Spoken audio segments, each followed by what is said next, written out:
เราอืม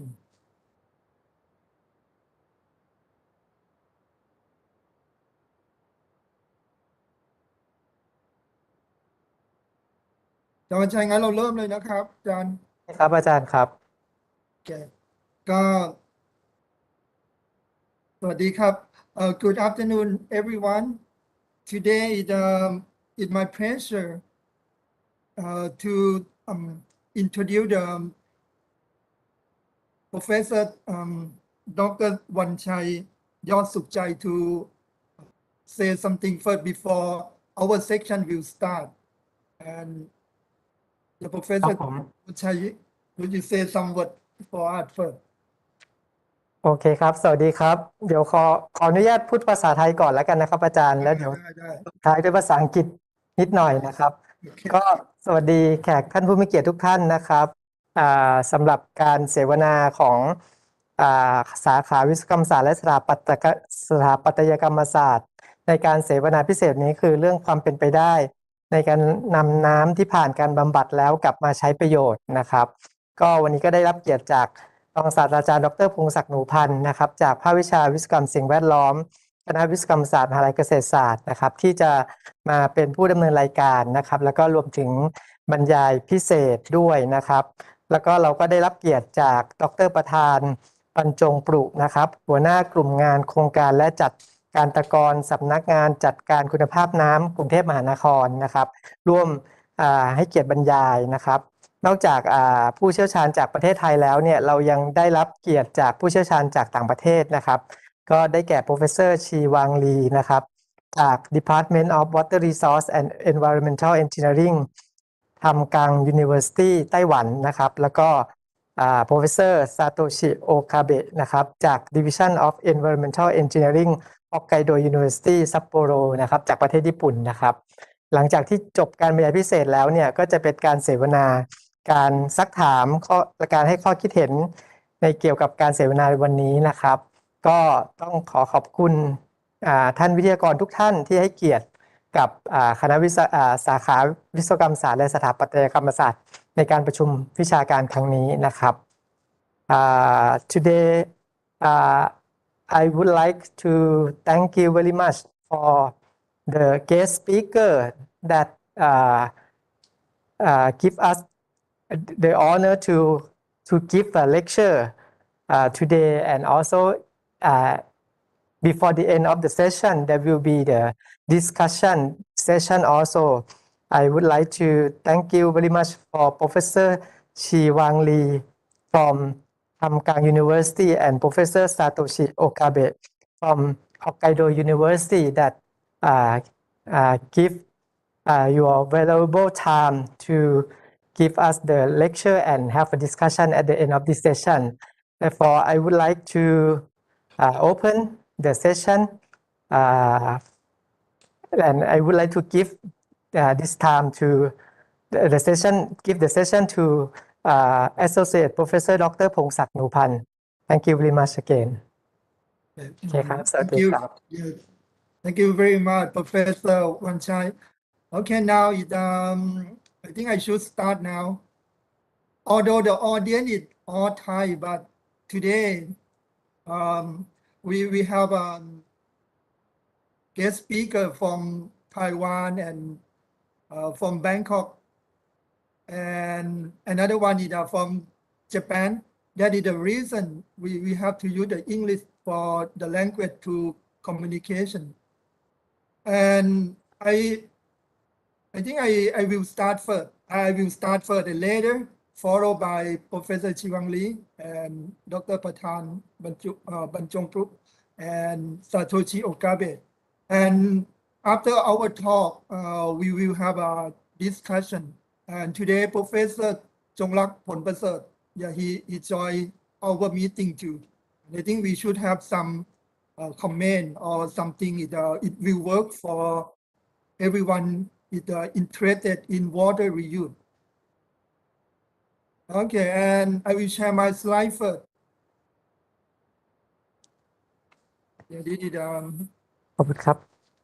Okay, the topic I will keep a talk today. I will talking about the treated wastewater at the water reclamation and reuse. And I will bring the case study from Colorado and Arizona. Another one is from Orange County from US. Before I start, I want to keep the acknowledgement to my grant from Curdy and Faculty of Engineering, Ghase Sat University. And the outline for my talk today, I will mention first why we need to use about the treated wastewater. And I will mention about a new, not a new idea, but right now, many cities in the world start to thinking about a new paradigm of water reclamation and reuse. And I will bring some case study to mention to all of you and some conclusion. Okay. Now, I think I could not move the slide. I don't know why.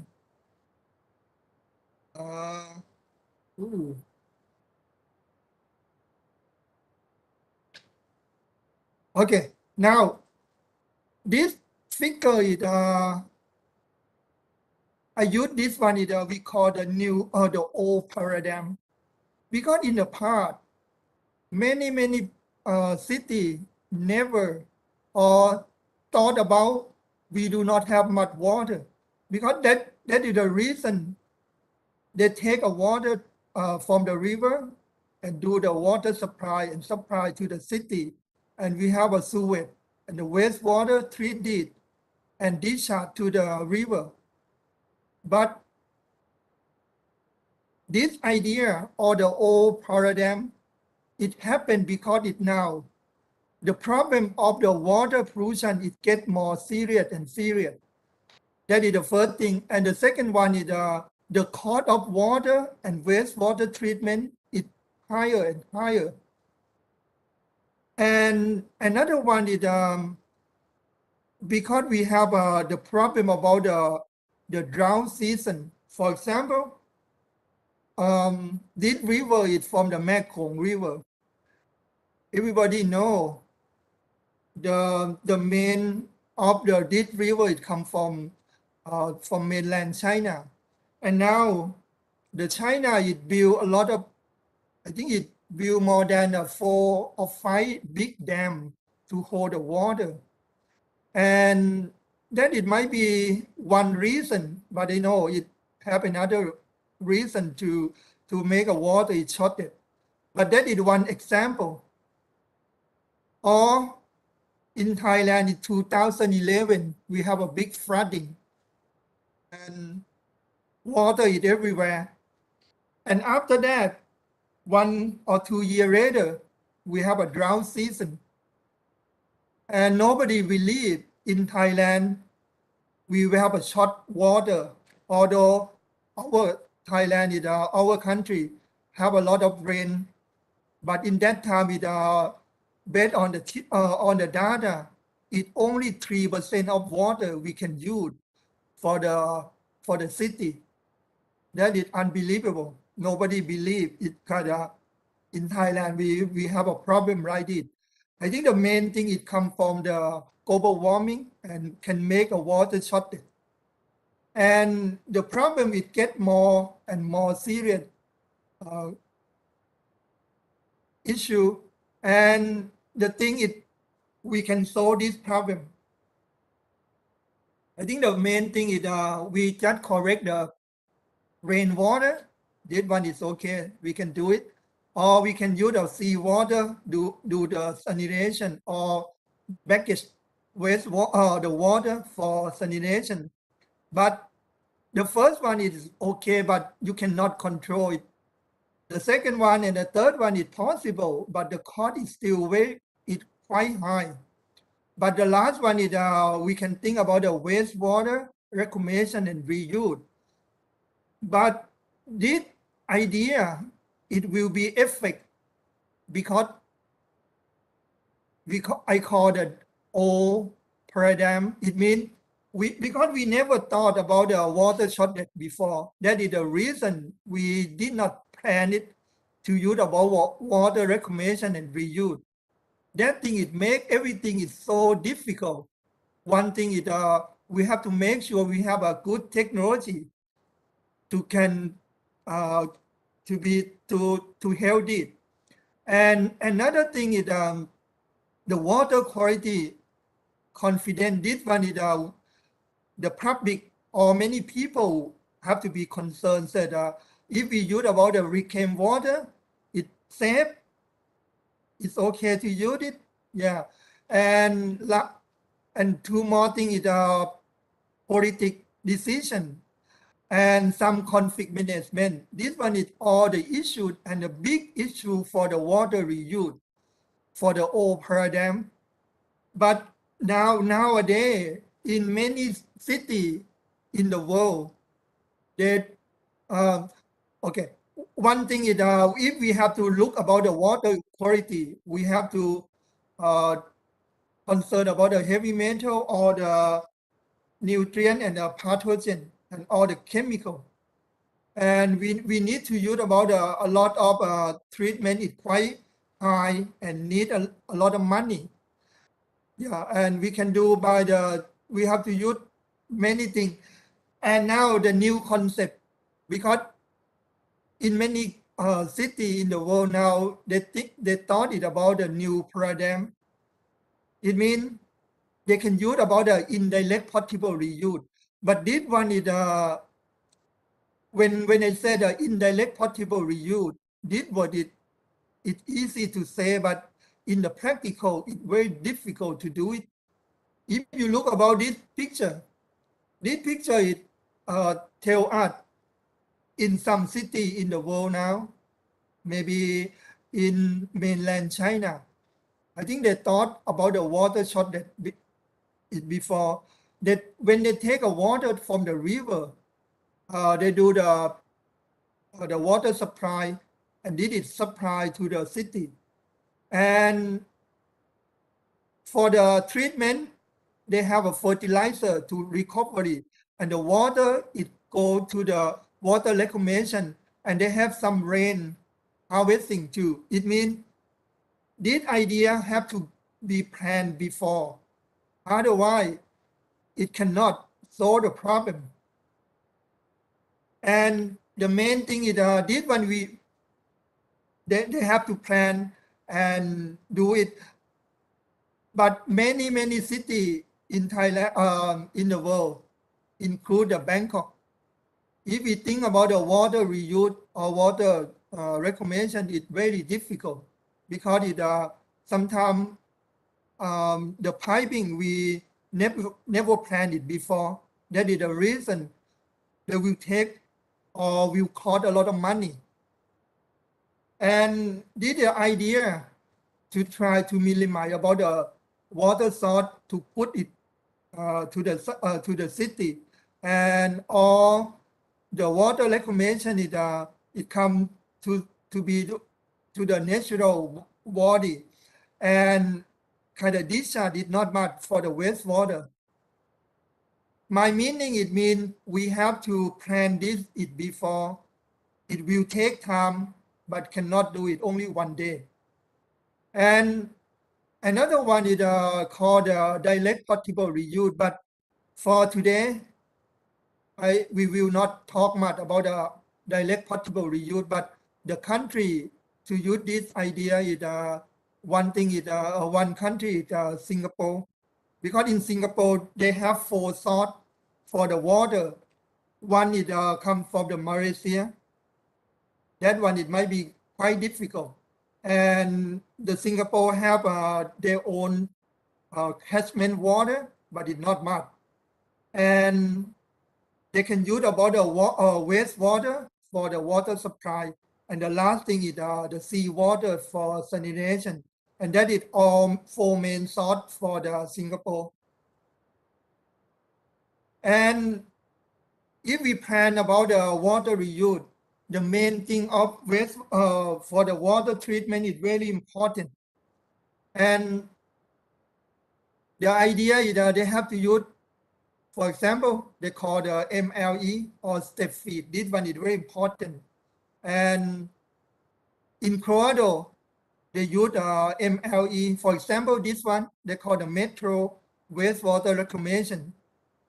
And they work it very well because in Colorado, 40% of wastewater is recover or bring it back for the water supply. Yeah, this one is, or in border, they use the MLE too. And another one is for the case study in Tucson, Arizona. I think if someone have a chance to visit Arizona, most of population is the old people. They live here because they do not want to live in the cold weather, and they move here to summer. And in Tucson, Arizona, they do not have much water. 90% of wastewater, the treated wastewater, used for the water reclamation and reuse. But the main thing is they come from the water, the groundwater or the Colorado River. But the Colorado River in this one is good only inside of US. But the Colorado River it go to the Mexico. But after that, when the water come back to USA again, the quality it get it really very worse. And they use a recycle of water. And if someone have a chance to visit Arizona, yeah, this is the main, yeah, the thing is it for the desert, no water. And this is the University of State University of in Tucson. Yeah, inside the university they use they call the reclaimed water. They use this picture.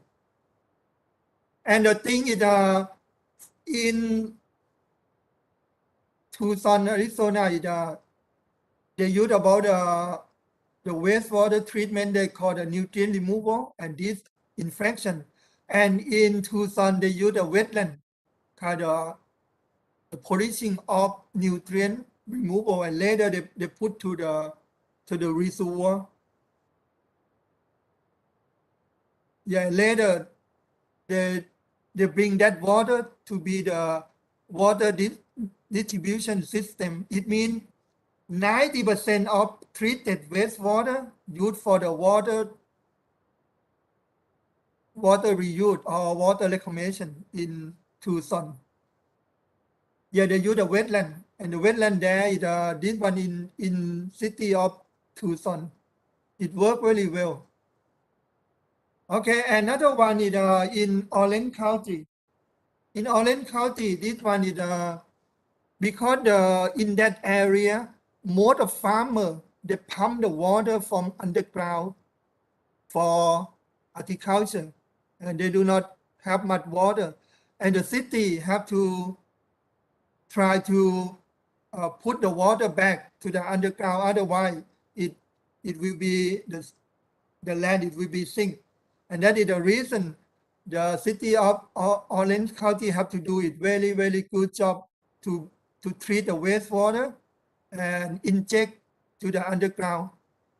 Yeah, this is the map of in that area.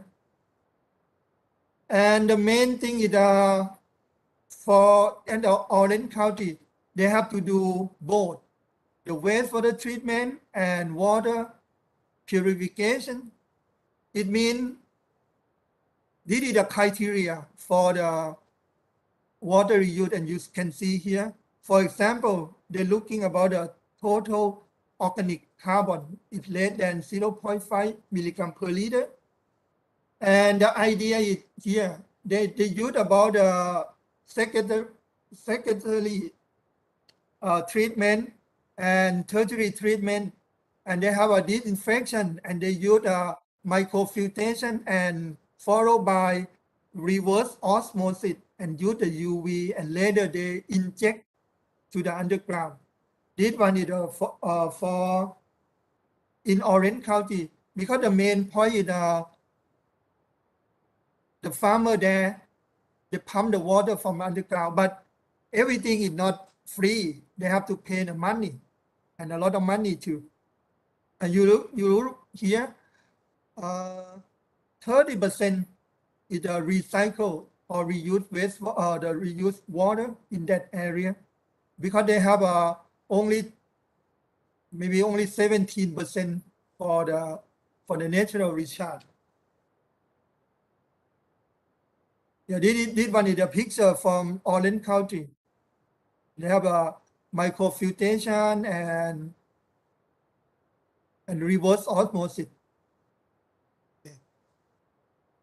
I think for my time it's done, and I think I will save some slide, and we can discuss again when the end of this talk.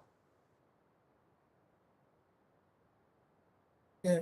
If someone have a question, I think you can save it and you can ask me later. Okay, now Professor Chiwang Lee, are you ready for your talk? Okay, Thank wait a you. minute. Let me share my screen.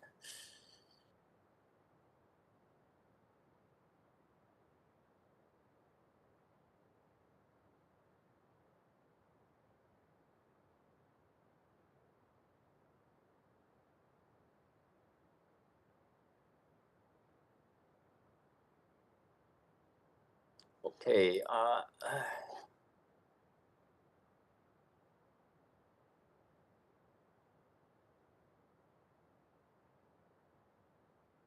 oh.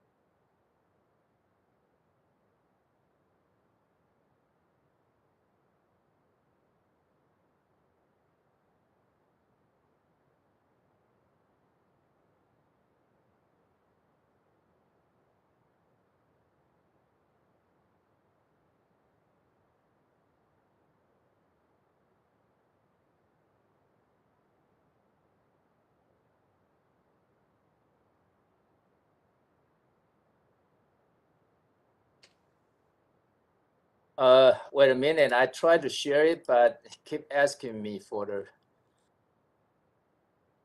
Oh, come on.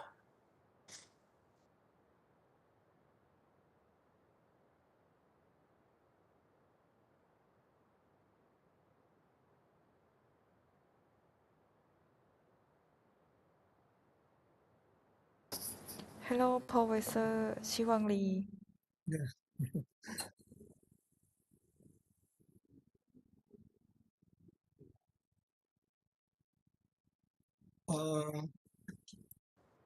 Maybe maybe someone needs.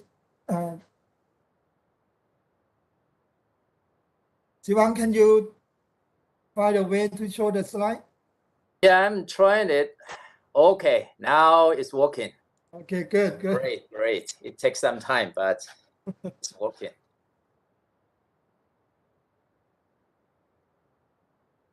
Okay, can you see the slide now? Yes. Okay, good. Okay, so good afternoon, everyone. I have 20 minutes, but I already used about 3 minutes to solve the technical problem. So the topic I'm going to share is how water reuse in Taiwan currently, and I'm from Tankang University, one of sister university of Kasesa University, and this is just a picture of Taiwan, and I want to show you that in Taiwan we have a lot of mountain on the middle, so which means that whatever the water, the rainfall on Taiwan, they flow to the ocean very quickly. And the other thing is that we have a lot of people living here, so the population density is quite high. So it makes this country, even though the rainfall is a lot, the yearly rainfall is about 2,500 millimeter. To put it in perspective, I find it on the internet. On the Bangkok, per year rainfall is about 1,200. So which means that in Taiwan, the rainfall we have about 2 times of Bangkok.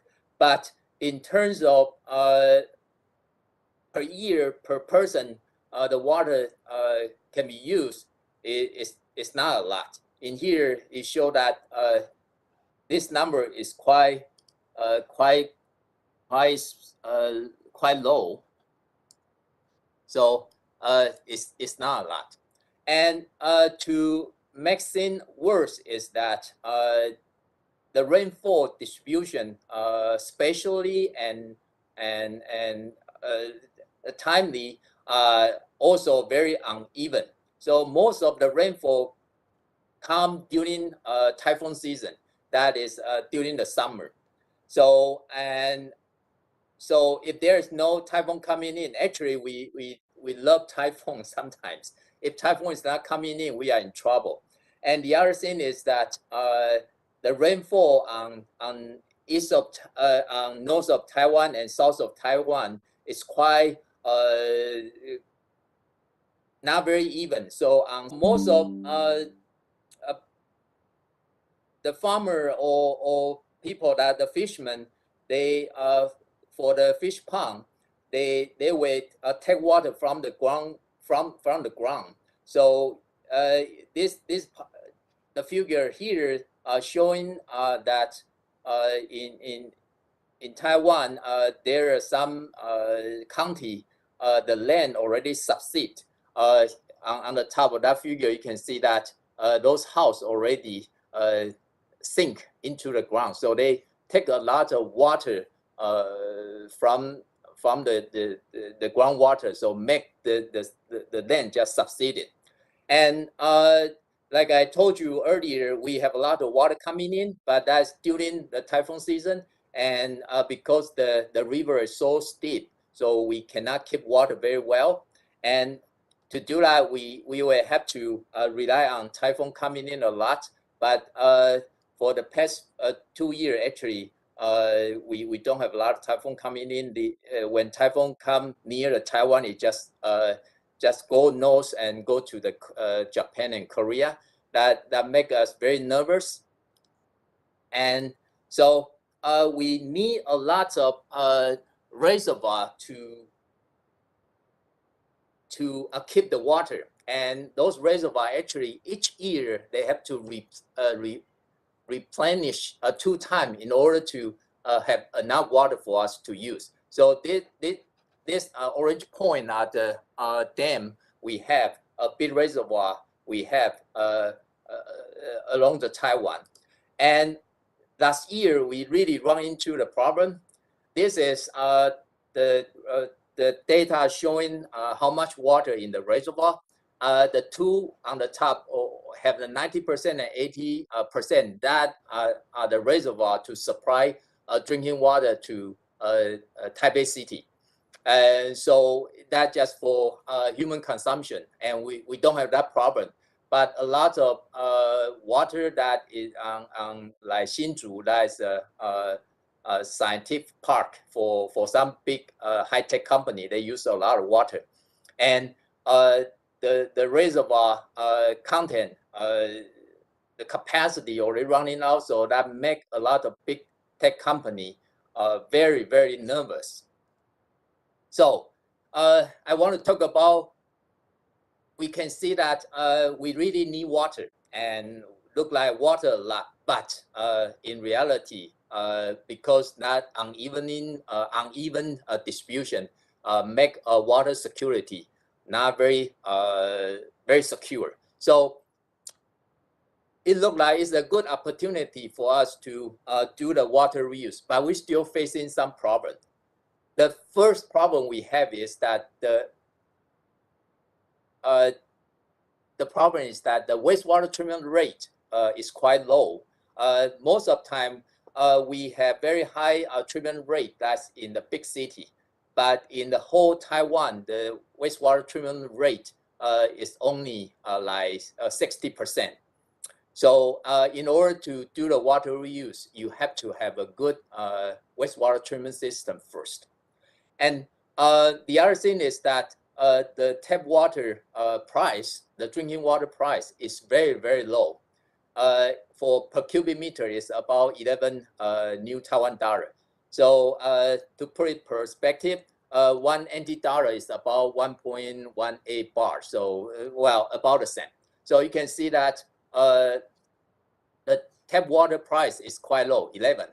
And for that company to use reclaimed water, that would be the problem, because to do the reclaimed water for per cubic meter, the price could up to 20 new Taiwan dollars. So that's about 2 times higher.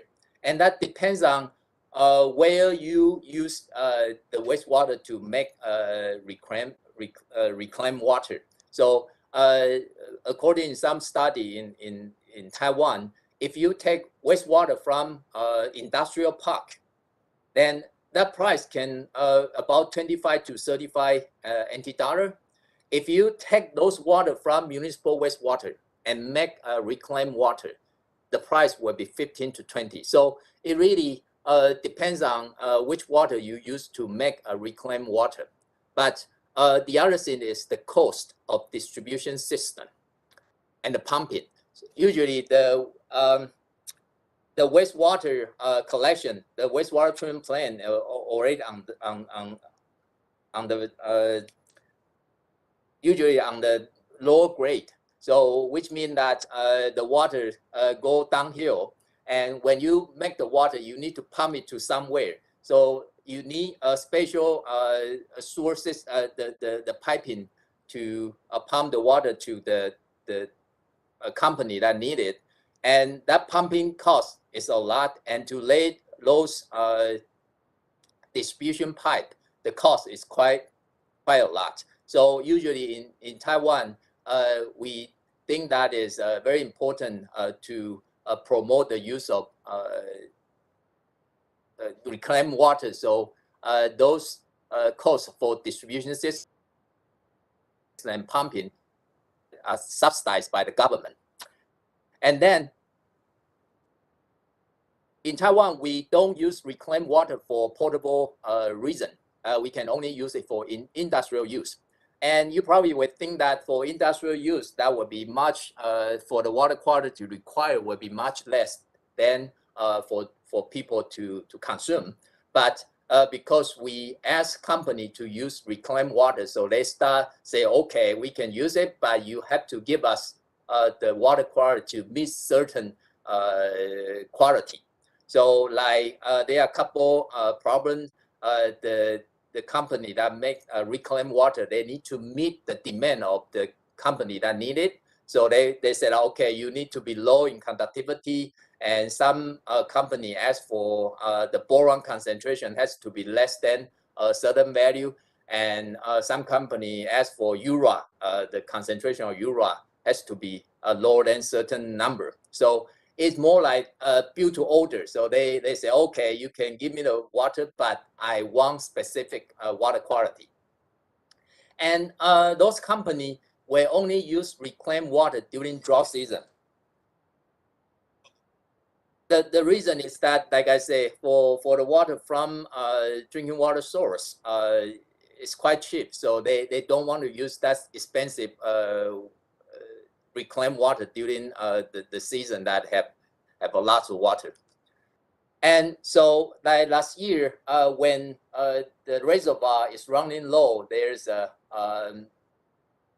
magazine is trying to say that no water and no microchip. Okay, so in here I want to show you that there are 2 big semiconductor company in Taiwan, and they use a lot of water per day. So in one plant, it's called Taiwan Conductor Company, and they one day they will use about 150,000 cubic meter just in one plant. So those companies start thinking about the water security versus cost. And so So solution to promote the use of reclaimed water in Taiwan is that the government start thinking about, okay, we will match the company that really use a lot of water to the wastewater treatment plant. So the way they target is that those company will use about 6,000 cubic meter per day.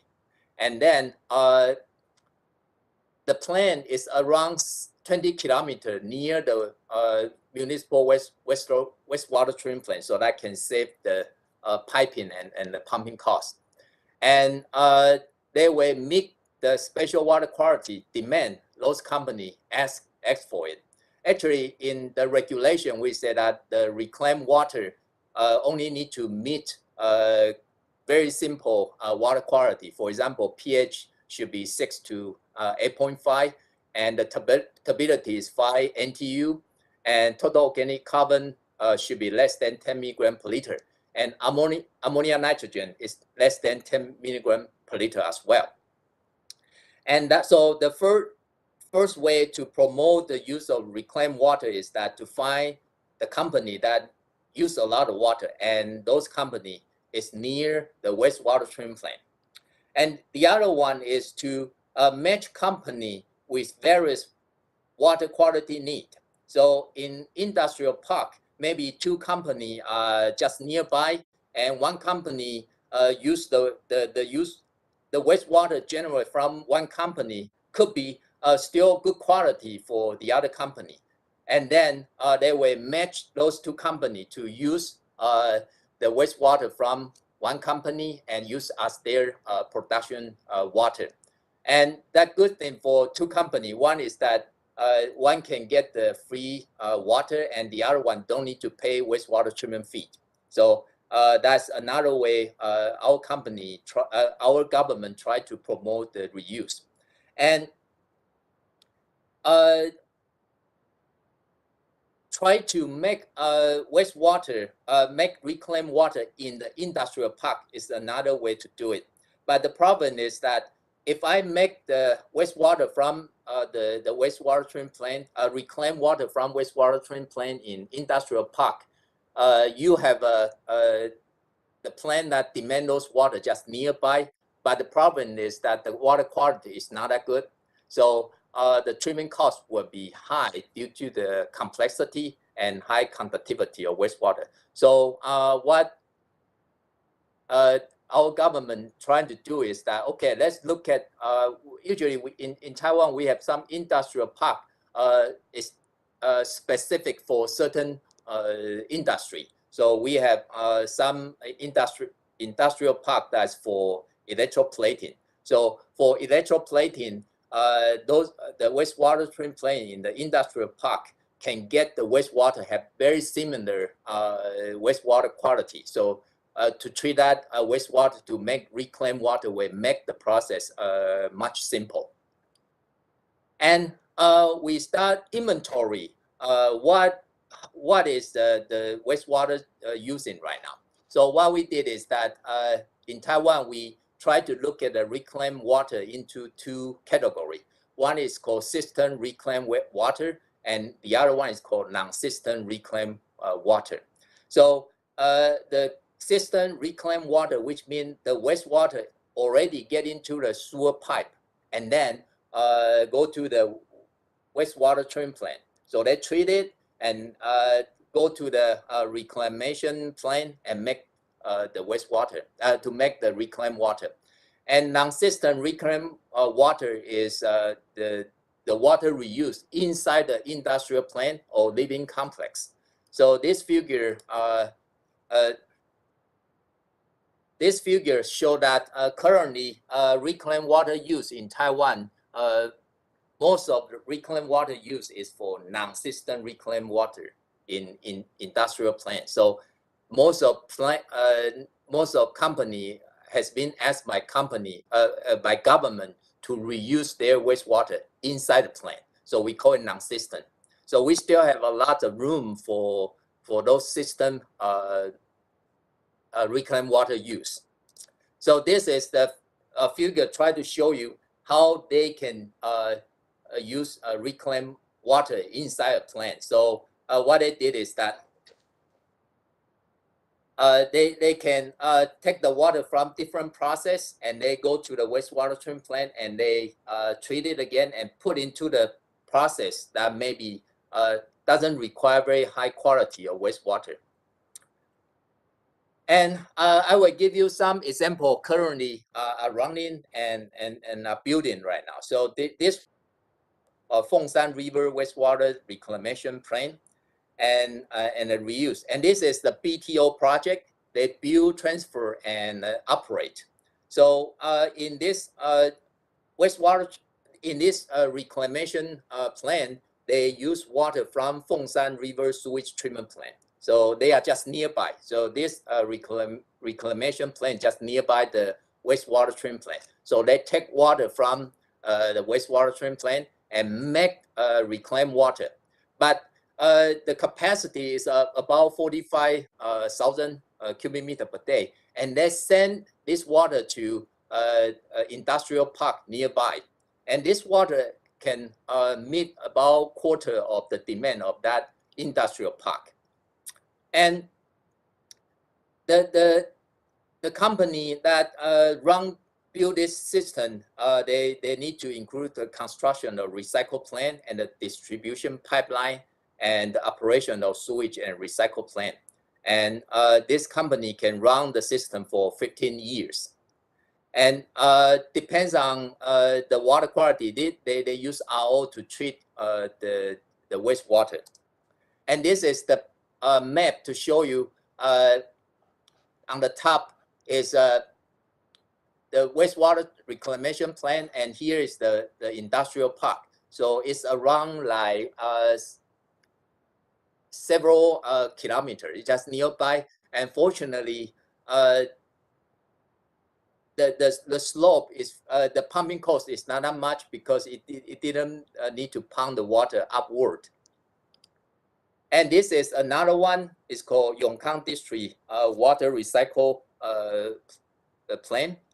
And this plant produced about 15,000 cubic meter per day to Taiwan Semiconductor Company. And again, the costs include the construction of recycling plant, distribution pipeline, and operational sewage and recycle plants. And the special water quality requested is boron and the urea. So for this one, they really asked for very special water quality. So my student company bid for this one. So this is the one he designed, and he told me that he spent a lot of money to remove urea from the wastewater treatment plant. So it's kind of weird in Taiwan. Actually, I think it's better for the reclamation plant to make water quality to certain stage, and the company want to use it to invest the treatment process to further treat it, but they put all the duty to the government. So that is another problem. And again, this is the lower part is the reclamation water center, and the top part is the industrial park. So this is ocean here. So for this one, they need to pump the water uphill. So that costs a lot of energy to pump it. And this one is called Futian Water Reclaim Center. In this one, they produce about 130,000 cubic meter per day of water. And in here, they do it very easily because the water, the reclaimed water, it go to the Taichung Harbor. For that one, they only a few company there for steel making. So the water quality required is not that high. So for this one, actually they didn't use RO. They just sand filtration and chlorination. That's it. So very simple treatment process. And with this, they after sand filtration and chlorination, they send it to the park near the seashore. So in here, I put the red number here. So you can see that the total project for the reclamation treatment plant about 5 billion. But for the pipeline, that's about 29 kilometers. They cost about 4.3 billion. So you can see that about half of construction cost is for piping. So the piping, it really costs a lot of money. And you can see that the 29 kilometer, this is quite long. And in here, there's a uphill. So they need to pump the water uphill and go downhill again. So again, the pumping cost is a lot. So in summary, I want to tell you that in Taiwan is that for the water reuse, we face a lot of obstacle because the cheap tap water price. But climate change provides a driving force for those big companies to rethink their water security. That's why they are willing to use reclaimed water. And according to the statistic, non-system reclaimed water is the major water reuse right now in Taiwan. So we promote a lot of water reuse inside the plant. And then for the distribution pipeline and should be subsidized by the government. Otherwise, to open a reclamation water treatment plant is not economically viable. So the taxpayer have to pay it. And for right now, they can get they can get treated wastewater for free to make reclaimed water for now. And a lot of companies, because they government asked them to use reclaimed water, so they demand for special water quality. They put their duty to the company that make reclaimed water. And a good idea is to inside the industrial park to match company with various water quality need. So one man's garbage will be one man's treasure. That would be way to do the recycling. Okay, that's it for me right now. Lake, back to you. Yeah. Okay, thank you so much, Professor Chivangli. You know, when I look the time, I think for my talk, I should talk more, another 5 minutes, but it my mistake. I thought it. Okay, now I think we on time and we have 3 minutes left for another speaker. I think if some audience want to ask one question, I think it's possible.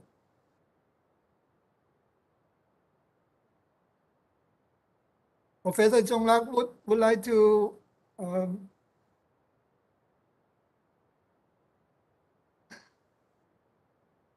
Professor Chivangli, yeah. Yes, yes. what about reuse in irrigation in Taiwan? Do they Irrigation? Wait a minute. I have a phone coming in, just keep calling me right now. Oh, Okay.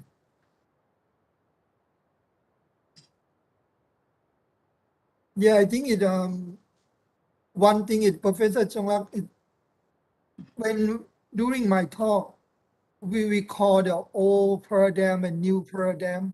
I think most of the city right now we have to deal with the old paradigm. It means we never thought much about to bring Okay, the water. sorry. Yeah. I Okay. finished my personal business. So Professor Zhongla is talking about irrigation, right? Yeah, yeah, yeah. in Taiwan. Okay. The actually when water go into the reservoir, the first priority is for people to use it, and the second priority is for agriculture, and so on for industry. But every year, when water is running short, maybe 2 months from now, the water reuse will be the elephant in the room. Okay, everybody is talking about water reuse, but like I say, we have several big chip maker company, so it is not. We sometimes we say that it would be the national security. We didn't supply water to them. Okay, it make up a lot of GDP for Taiwan right now. So what they did is that the government will pay money to the farmer. Said okay, let's stop plant crops during this season, we pay you money and stop playing anything. We give water to the industry. So, like I said, the priority agriculture is bigger than industry. But when we operate it, we give money to the farmers. Say, don't plant anything for this season because we don't have water. Okay, that's how we did. Okay. Oh, Sorry, let me pick up. yeah. Thank you so much. Yeah. Okay. Now the next speaker is Dr. Patan Banchongpru from City of Bangkok. He will come and give a talk for 20 minutes for the water reuse in Bangkok. Please welcome Dr. Patan. Good afternoon สวัสดีครับ ได้ยินไหมครับ ได้ยินชัดครับ ครับ ขอบคุณครับ วันนี้ผมมาบรรยายแทนท่านผอ.เขตรัชดากลั่นกรองนะครับ ก็คือเข้าใจว่าในนี้มีคนไทยอยู่ขอพูดเป็นภาษาไทยสักเล็กน้อยก่อน ก็เดี๋ยวก็จะพูดเป็นภาษาอังกฤษนะเพราะสไลด์เตรียมมาเป็นภาษาอังกฤษก็กรุงเทพมหานครเนี่ยมีอัตราการใช้น้ำประปานะฮะประมาณวันละ2.5 ล้านนะฮะ2.5 ล้านแสนลูกบาศก์เมตรต่อวันนะฮะก็เดี๋ยวจะขอพูดเป็นภาษาอังกฤษเลยนะครับขอสไลด์ได้ไหมครับทางทีมโคโฮสขอสไลด์ได้ไหมครับให้ช่วยโชว์สไลด์ผมสักนิดนึงแชร์ได้เลยนะคะรบกวนอาจารย์แชร์เลยได้ไหมคะฮัลโหลได้ยินไหมครับได้ยินค่ะอาจารย์ได้ยินไหมคะแชร์ PowerPoint เดี๋ยวผมลองดูด้วยอาจารย์ได้ยินไหมคะได้ยินแล้วค่ะได้ยินแล้วเมื่อกี้เสียงเบานิดนึงค่ะอาจารย์รบกวนอาจารย์แชร์เลยได้ไหมคะเดี๋ยวผมลองดูสิครับว่ามันแชร์อย่างนี้ใช่ไหมครับเดี๋ยวต้องเปิดไฟล์นั้นก่อนใช่ไหมใช่ค่ะแล้วอาจารย์กดแชร์ด้านล่างค่ะมันจะมีปุ่มแชร์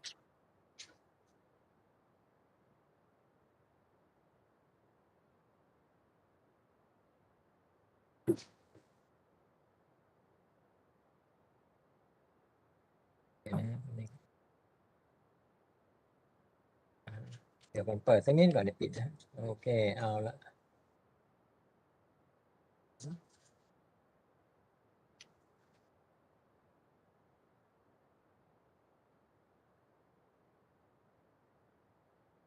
เอาละค่ะแชร์นะฮะ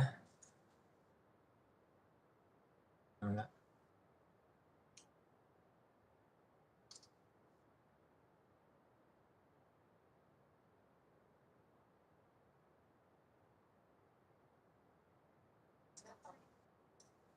เห็นแล้วค่ะอาจารย์มาแล้วนะครับค่ะมาแล้วค่ะครับขอบคุณครับ Good afternoon ladies and gentlemen today on behalf of Ms. Kate Rachada Klankrong, I would like to present you the feasibility for the use of treated effluent of Bangkok. This picture is the wastewater collection and treatment of Bangkok. We have water supply for every day for about 2,500,000 cubic meters per day. This amount of water, about just 1 million can be treated by wastewater treatment plant. And then they have to go to the treatment plant via the collection system. And as you see in the pictures, the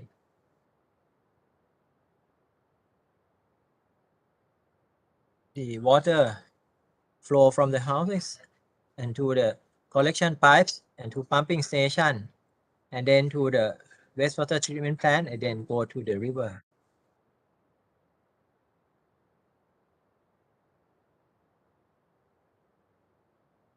Where is the next slide?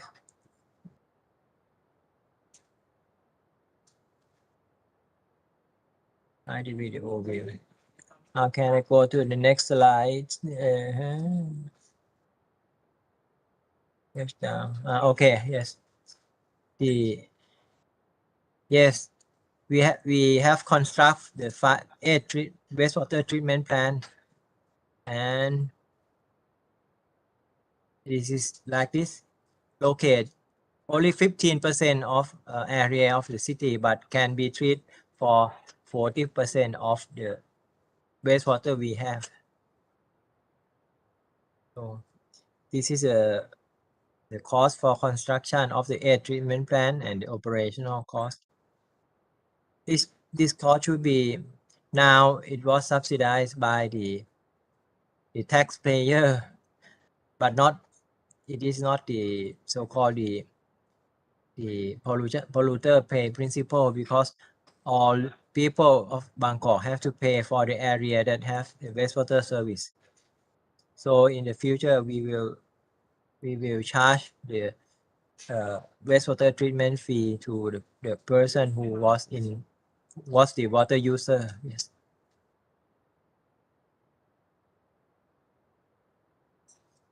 So just only 8% that can be reused for today, and we apply the reuse effluent to clean the machine and the floor cleaning inside wastewater treatment plant, and we also send it out to the district offices for gardening, and also we send it via pipe to the army unit, police unit, and Bawaniwet monastery. We send it by the truck to direct distribution at each wastewater treatment plant. We send it via pipe distribution, such as the Chong Non Si toสีลม and Jaran Krung, Din Dang to Rachathevi and to Surasak Mantri School, Chatuchak wastewater treatment plant to Vipavadi Rangsit Highway. Also, we install the ultra filtration unit at Bang Sư, environmental and educational conservation center, and supply reuse to Wachira Benjatat Park, the largest park of Bangkok. And we install the sand filtration unit at Din Dang and supply to BMA Hall. So this is the microfiltration plant at Bang Sư wastewater treatment plant. Department of Drainage and Sewerage has officially informed 250 districts to promote reuse of effluent water to several activities. However, the source of effluent limit inside the wastewater treatment plant, which locate just only 8 locations. The long distance from several districts limit the distribution. So this is the district that we have to send it. This is the area that we distribute the reused water.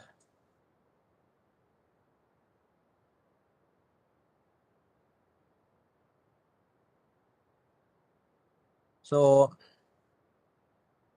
the Special Studying Committee for the application of City Ordinance on wastewater tariff, water resource administration, and wastewater treatment has submitted a proposal to sell effluent under 2 options. First, the effluent sale and distribution directly as raw water. Second, sale and distribution of effluent after treatment process. And this is what we can. The first option, the application to heating boiler or cooling towers. This should be a treatment by microfiltration together with softener or sand filtration and softener. Second option, the application to cleaning the production process, and this should be improvement of water quality by microfiltration and together with disinfection or sand filtration together with disinfection. Also, application to the irrigation and sanctuary should be the suspended solids and this treatment and the disinfection, and to use with the flushing toilet inside the building, such as in the BMA hall. There should be treatment with microfiltration or sand filtration. And the last option, it was the effluent to reach the drinking water. There should be the treatment by microfiltration and reverse osmosis. Yes, this is the process that was submitted by the committees. Okay. And we have the rough cost of the treatment was shown in the table like this. As Professor Chi Wang Lee said, the problem of reuse water, reuse water is the low price of water supply, because the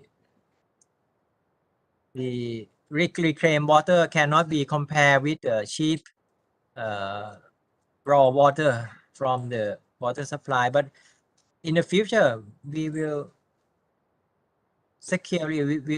surely we will meet the problem with the source of water, because the Chao Phraya River is now is drying in dry season. There is not enough fresh water from the north. Yes, the reasons for consideration is the feasible. What is the feasible water price? What is the water quality improvement investment, and who will take care of the funding, and method of distribution? Because we have in Bangkok, we have the Metropolitan Water Works who distribute the water supply, and if BMA can produce the reclaimed water, who will take care of this distribution? Okay, this is all my preparation like this. Thank you. Okay, thank you so much, Dr. Patan. Yeah, this is a very, very good information. I think it seems kind of City of Bangkok already have a plan to bring about the water, to treat the wastewater for the water reuse in the future. Right? Yes. Yes. How can I go back? Stop sharing. Okay. Yes, I come back already. Thank you. Okay. Yeah, Professor Okabe, are you ready for your talk? Oh, yes. Oh, very good, Okabe. Yes, I'm here. Yeah. How So- about the weather? How about the weather in Sapporo? I can show you. You can show us. Okay, let me start. Okay.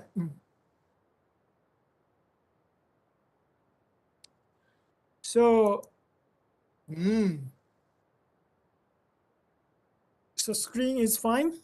Yeah, skin is fine. Okay, so let me start my talk. Actually, I'm a little bit talk about the more general things about the water reclamations, water reuse. So I'm going to talk about 2 points. One is a chemical risk assessment. Second one is a microbial risk assessment.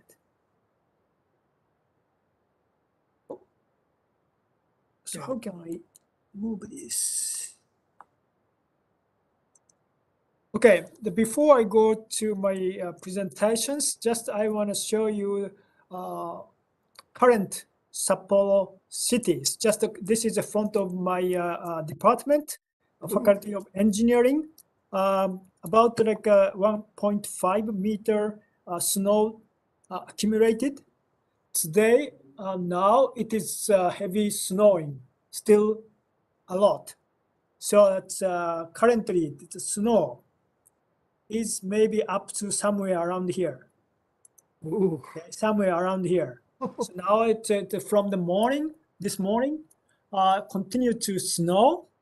So it's crazy.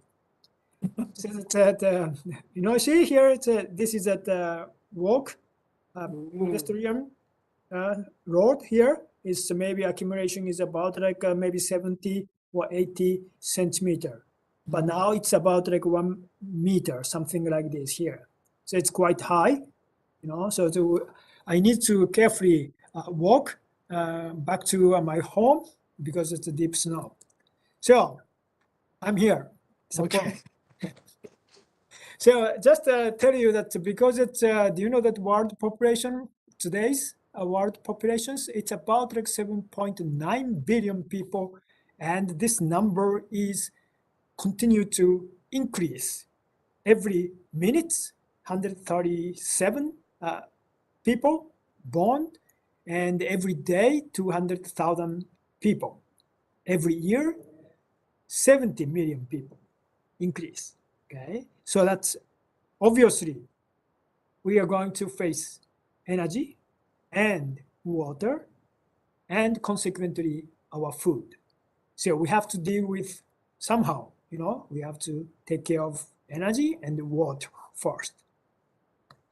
Because of this climate warming and also energy crisis and the climate changes and the water pollutions or air pollutions, those are the things we need to take care of. Okay.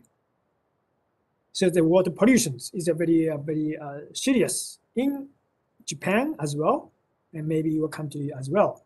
So that these water pollutions and the drought. Yeah? This year we have Sapporo here. We have quite a lot snow, but this is unusual. Last maybe 10 years. So it's a gap between the heavy rain and the drought is very big, huge, wide gap. So this is something like, you know, next maybe a couple of years, we're going to have this kind of dry weather in Japan somewhere. So let's say that the water issues in Japan, the pollutions and the scarcity of water resource becoming more serious owing to the global climate change and industrializations. Meanwhile, sustainable, safe water supply is essential for human well-being.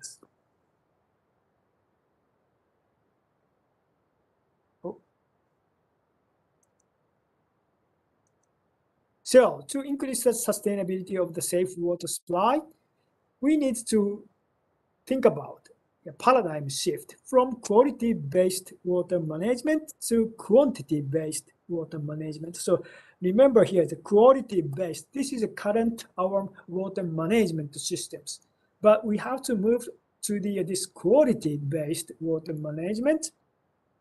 So we need to look for multiple water resources, including wastewater reclamations.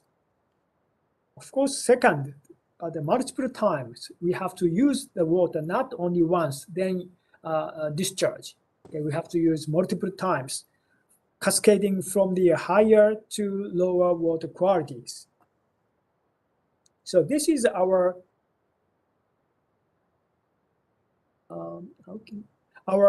reclaiming the water recycling systems we are proposing right now.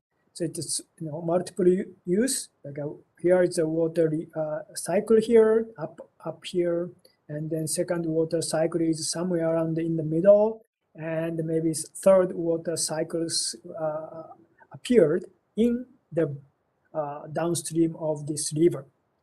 And here that the non-potable water could be provided by a high-grade reclaimed wastewater, like a toilet flushing, also watering to the ground, or maybe agricultural purpose irrigations. Those are the maybe provided by reclaimed wastewater.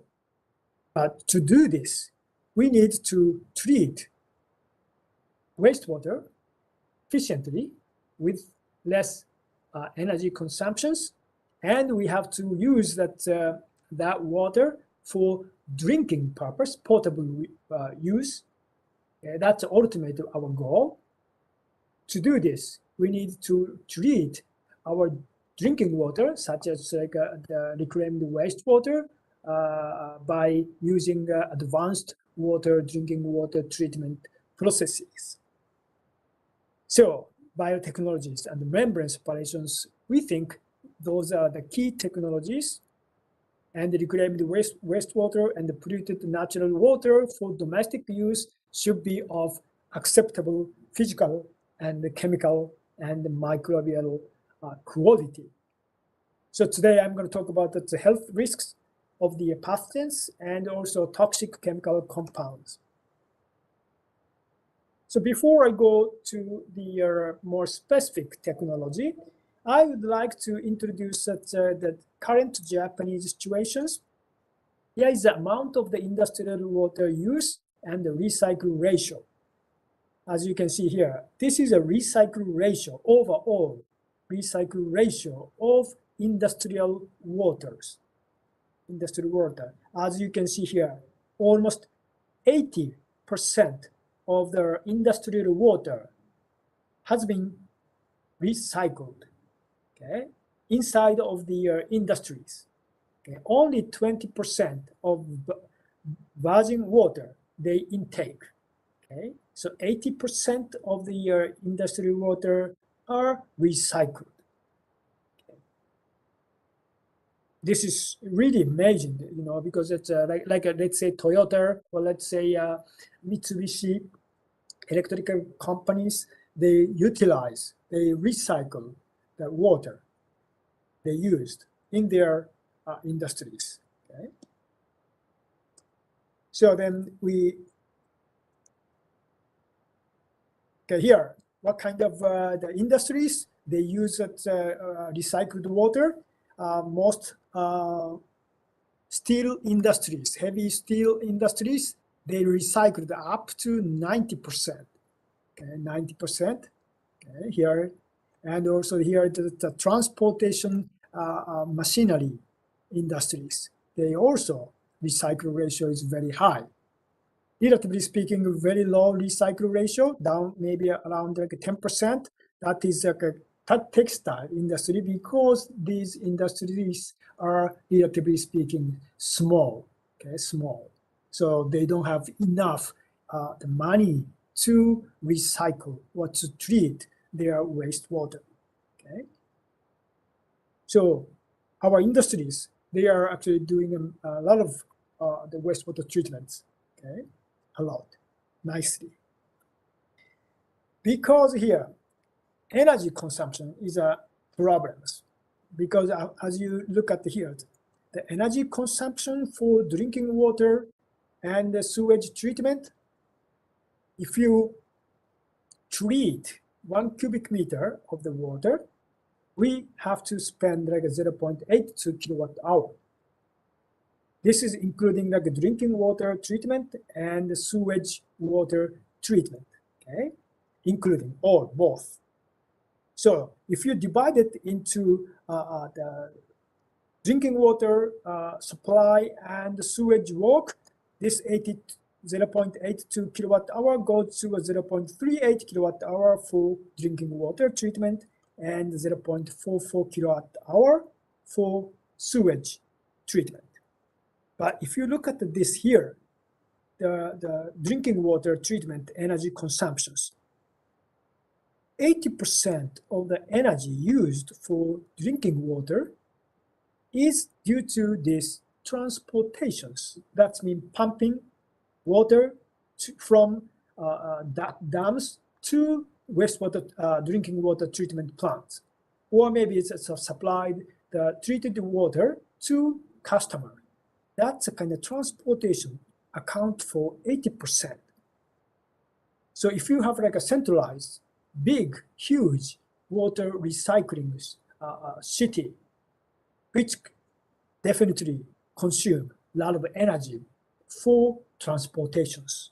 So if you make a small, autonomous, decentralized water recycling systems, we can save more energy, okay, according to this data.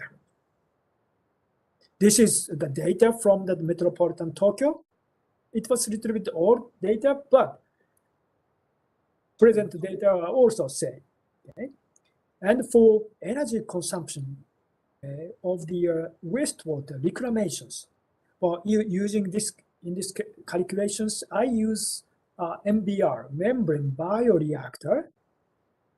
The energy consumption for wastewater reclamation is less than 1.1 kilowatt hour per cubic meter, compared with the seawater desalinations, which has much higher energy consumptions, 2.5 up to 5 kilowatt hour per cubic meters. So definitely, right, wastewater reclamation is more less energy consumptions, more environmentally friendly.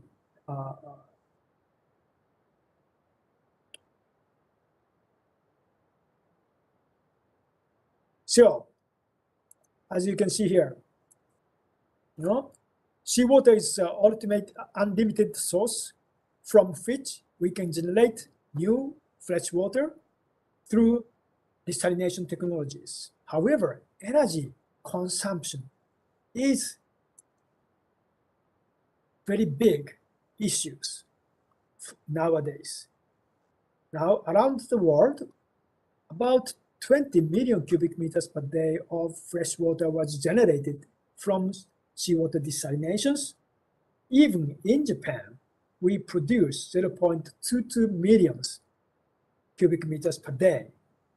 We generated fresh water by using the seawater desalination technology, mainly the reverse osmosis membrane technologies. But the energy consumption is huge, okay? This is not sustainable at all. So, because here, usually, because this is the data from the USA, right? San Diego or somewhere. Yes, this is the Southern California utilities, right? As you can see here, the wastewater reclamations, 0.7 or 0.2 US dollars per cubic meters for treatment and distributions for wastewater reclamations, compared with this desalination, 3.2 kilowatt hour per cubic meters, 10 times higher energy consumption. Okay? This is not acceptable for next coming sustainable societies, right? So, the problem is, of course, if you connect your wastewater discharge pipe directly to your tap, right? You must clean this wastewater very nicely, but people ask you, how clean is clean? Is it safe enough for drinking? Because we are looking at its direct potable reuse, or maybe indirect potable reuse. We're not actually looking for that industrial recycled water, because that could be done already 80%. So we go beyond, right? Directly connect discharge pipe to your tap at your home. Okay? Because there are already many examples, like a USA, California, Australia water project, new water project in Singapore, African Namibia case. Okay.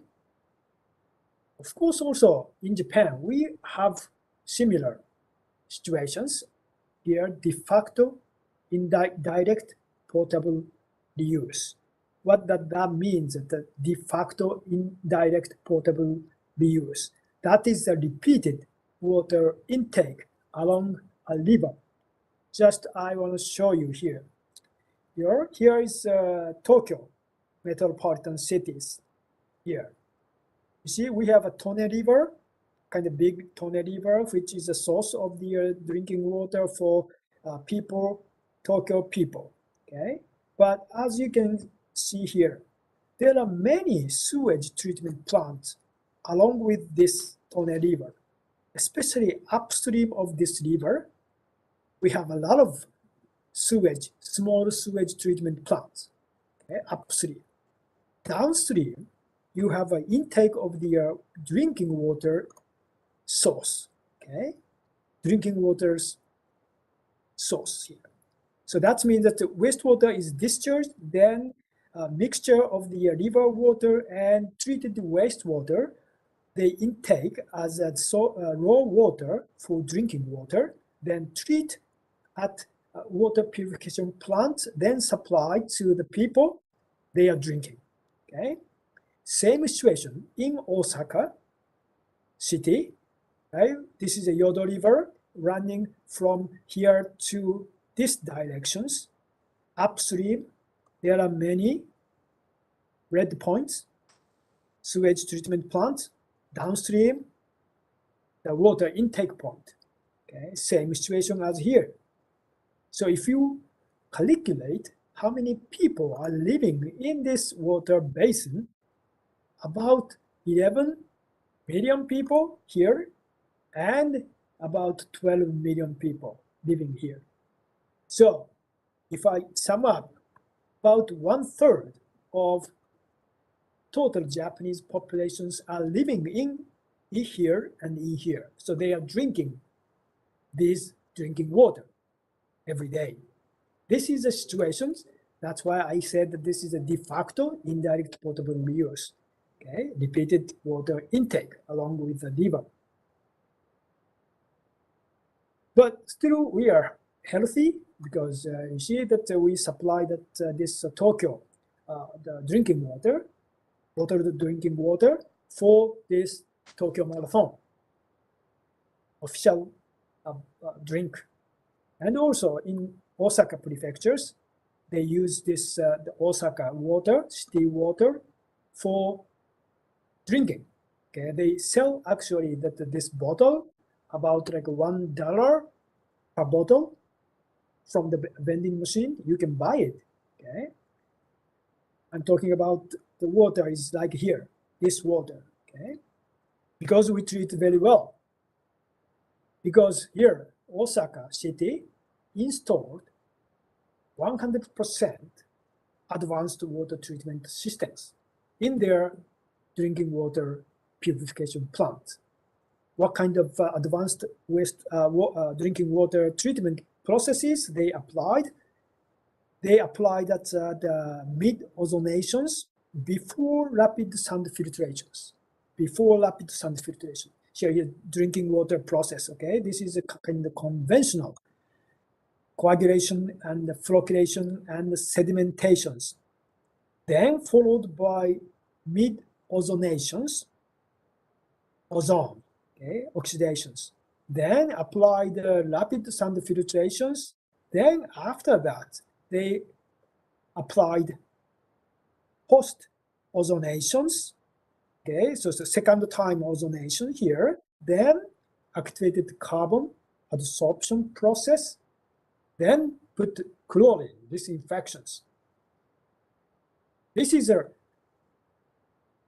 advanced drinking water treatment processes Okinawa, Osaka prefecture they applied to remove unpleasant odor such as mold-like odor and to reduce the trihalomethanes production's formation potential. Do you understand the trihalomethanes? This is the carcinogenic compound which is produced by the reaction of the chlorine and natural organic matter present in the surface water. So, trihalomethanes are produced not on purpose, but by putting chlorine for disinfections, cause the production of this nasty carcinogenic compound, trihalomethanes. So we don't want this trihalomethanes. So that's why we put the chlorine, the ozonations, twice. I would say that ultimate completely closed water metabolic systems is here. You can actually find the complete closed water metabolic systems in International Space Stations. Can you hear that the wind blowing sound? It's crazy. I cannot see because I can see that my window, but it's all white. Snow is actually snowing like a dog and cat. Unbelievable. Anyway, so that's international stations, space stations. This international space station is actually flying at 7.7 kilometers above the ground. So that's 7.7 kilometers above the ground at the speed of 400 kilometer, I'm sorry, 7.7 kilometer per sec. It's a very fast moving at 400 kilometer from the ground. Okay, it's a very fast moving, actually flying. Okay, this inside this international space stations, all waters you could imagine. Here is the humidity, right? Also urine of the astronomer, and use the water, of course, use the water. They are collected, all of them they collected and treated by high temperature oxidations. This is advanced oxidation process and ion exchange membrane and disinfections. They apply this water treatment. Then drinkable water. So here is a kind of recycled water, of course, originated from their urine, okay? Part of the urine they are drinking with a big smile. Okay? So here is a water recovery systems in international space stations. It's a very compact, but based on this high temperature oxidations and ion exchange membrane systems. Okay. So technology to convert urine, use the water to drinkable water exists already. Okay. So technologically feasible. So here is also the Singapore, right?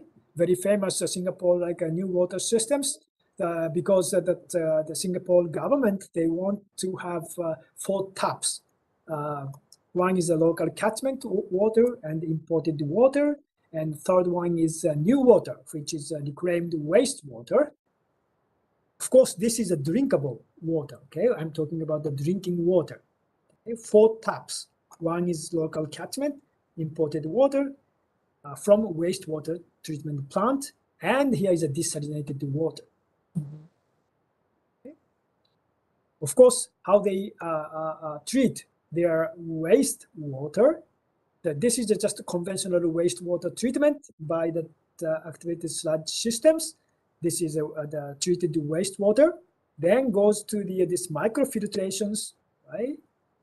This is more like a membrane bioreactor, then reverse osmosis systems, then UV disinfections, then here is a new water, drinkable new water. Singapore example.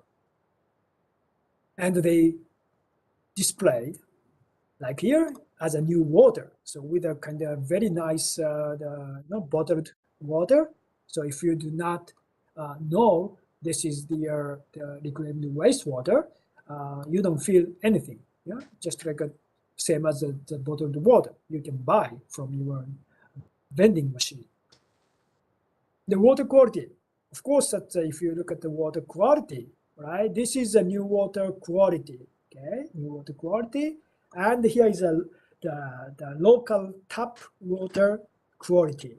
Okay, if you compare this and this new water has much better water quality than local tap water for general parameters, okay, including, of course, mercury. There is no mercury at all, and PCB, dioxin, total organic carbon, even total organic carbons are much less.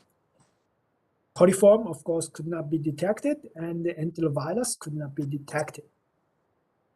So water quality is superior to this local tap water. So scientifically, these new water are drinkable. Okay, the problem is the consumer psychological issue. If people accept this new water as drinking water or not. So acceptability is an issue. If you look at the United States, there are many new water reuse programs running right now. Washington State, California State, Texas, Arizona, and Florida, many of them. And please take a look at this. The light blue marks are purposeful indirect portable reuse. Dark blue indicates that the direct portable reuse. So that means that the pipe to tap, pipe is connected to directly to your tap at home. Okay? So that here, direct portable reuse, direct. Okay. So now situation is changing dramatically because the wastewater become a source of our drinking water, not like a industrial use or not toilet flushing, portable reuse. So that's the Florida, they are looking more, and as California, and also that they forecasted the portable reuse, yes, portable reuse. So I would like draw your attention, right? This is not the industrial part use. This is a portable reuse capacity. They anticipated going to increase, okay, the amount of the portable reuse by 2025. Okay. And the recycled wastewater at your top. Okay. In Arizona case, they use this kind of the membrane technology as a main treatment processes. I told you that the membrane separation technologies are key to wastewater reclamation. Okay. Okay, here one of the examples, like a San Diego case, California, San Diego pilot systems, wastewater treatment, the secondary treated wastewater. Okay, this is a wastewater treatment here, and then treated wastewater is treated by first microfiltrations, MF treatment. This is more like a MBR, membrane bioreactor.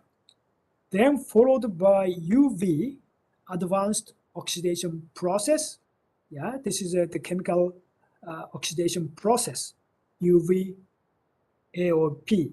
Okay, so maybe it's nasty chemicals and organic compounds are completely oxidized by this AOP process. Then followed by BAC. This is a biological activated carbon adsorptions, and followed by granular activated carbon adsorption process. Then disinfection by UV. And then make sure that, right, because UV doesn't last long, okay, so that there is no residual disinfectant present in the finished water.